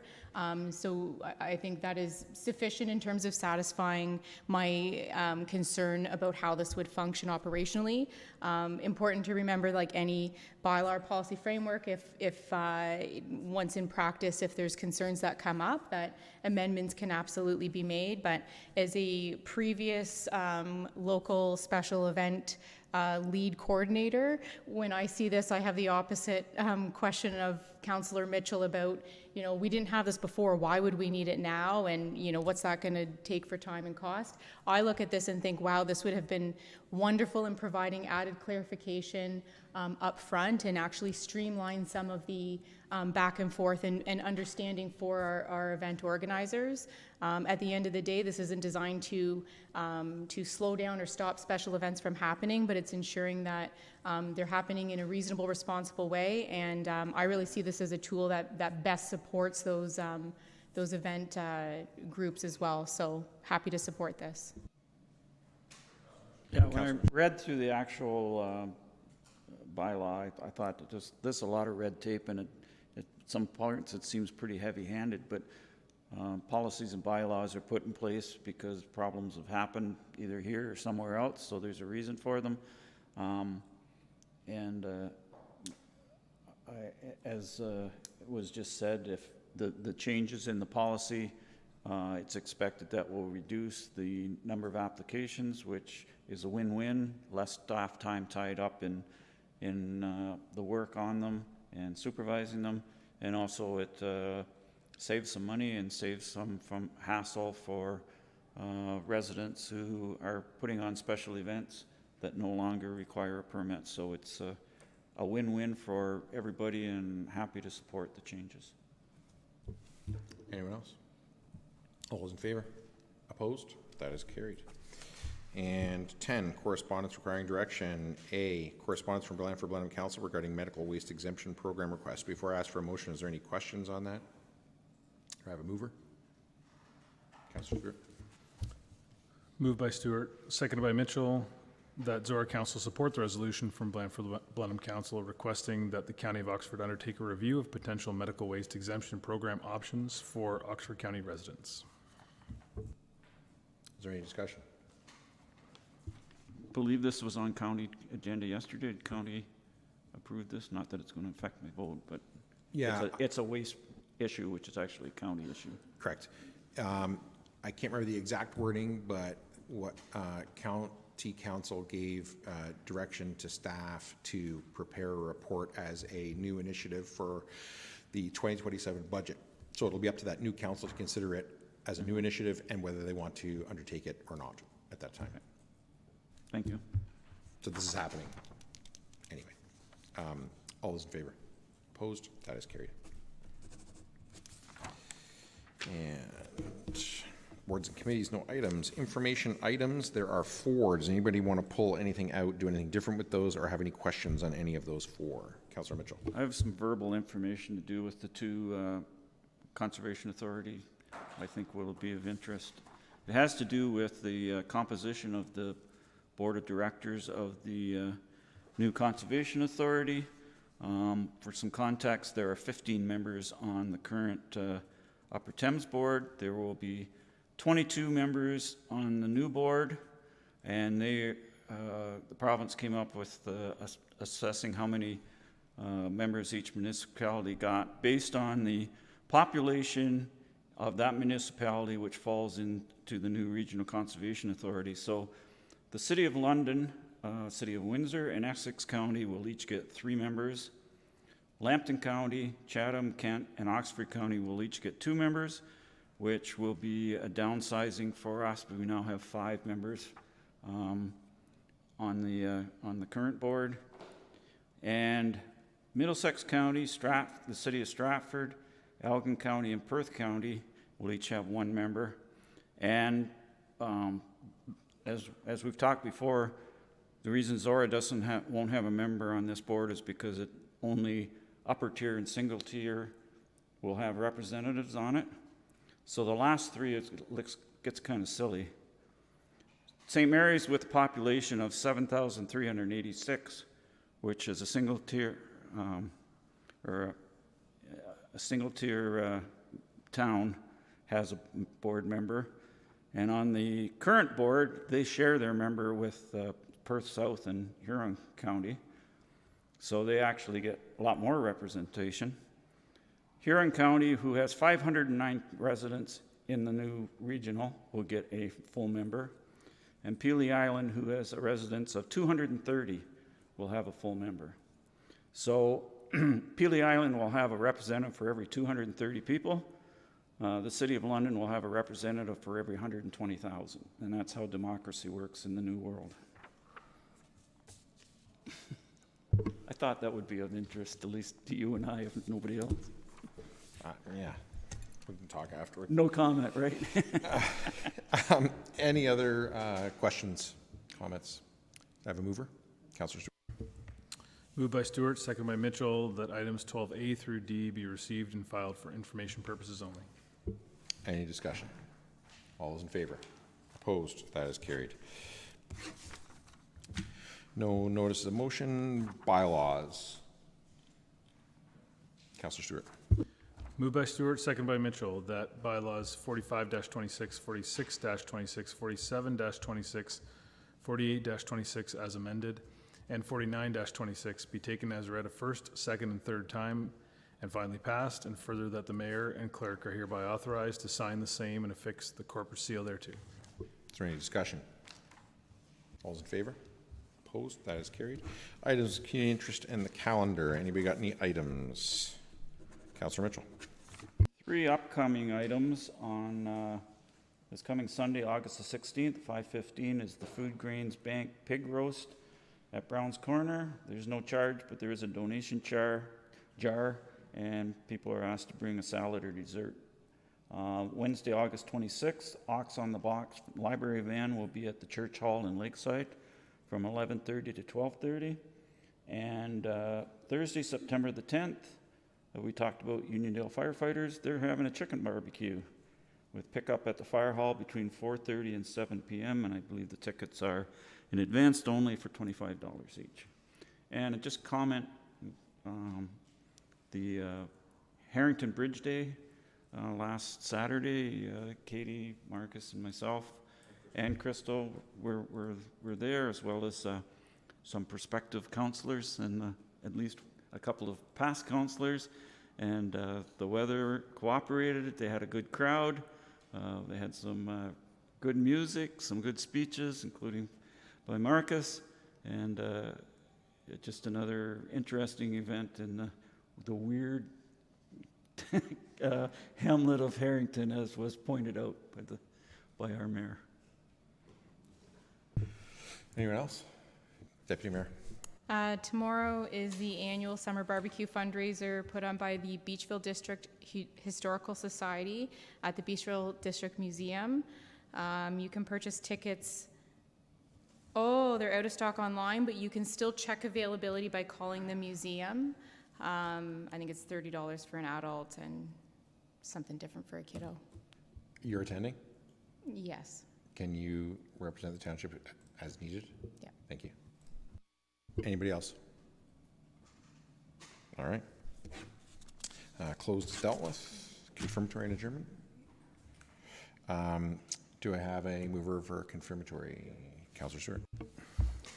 Moved by Stewart, seconded by Mitchell, that bylaw 50-26, being a bylaw to confirm the proceedings of council held August 13th, 2026, be read a first, second, and third time this August 13th, 2026, and further that the mayor and clerk are hereby authorized to sign the same and affix the corporate seal thereto. Is there any discussion? All those in favor? Opposed? That is carried. And motion to adjourn? Moved by Stewart, seconded by Mitchell, that this session of council be now adjourned and herewith closed at 1:32 p.m. And the next meeting of council be called for September 16th, 2026 at 9:30 a.m. in the council chambers at the Zorra Municipal Center. Is there any discussion? It's a long time away. Like, I think I knew it, but when he said it, I was like, September 16th. Any other discussion? All those in favor? Opposed? That is carried. We are adjourned.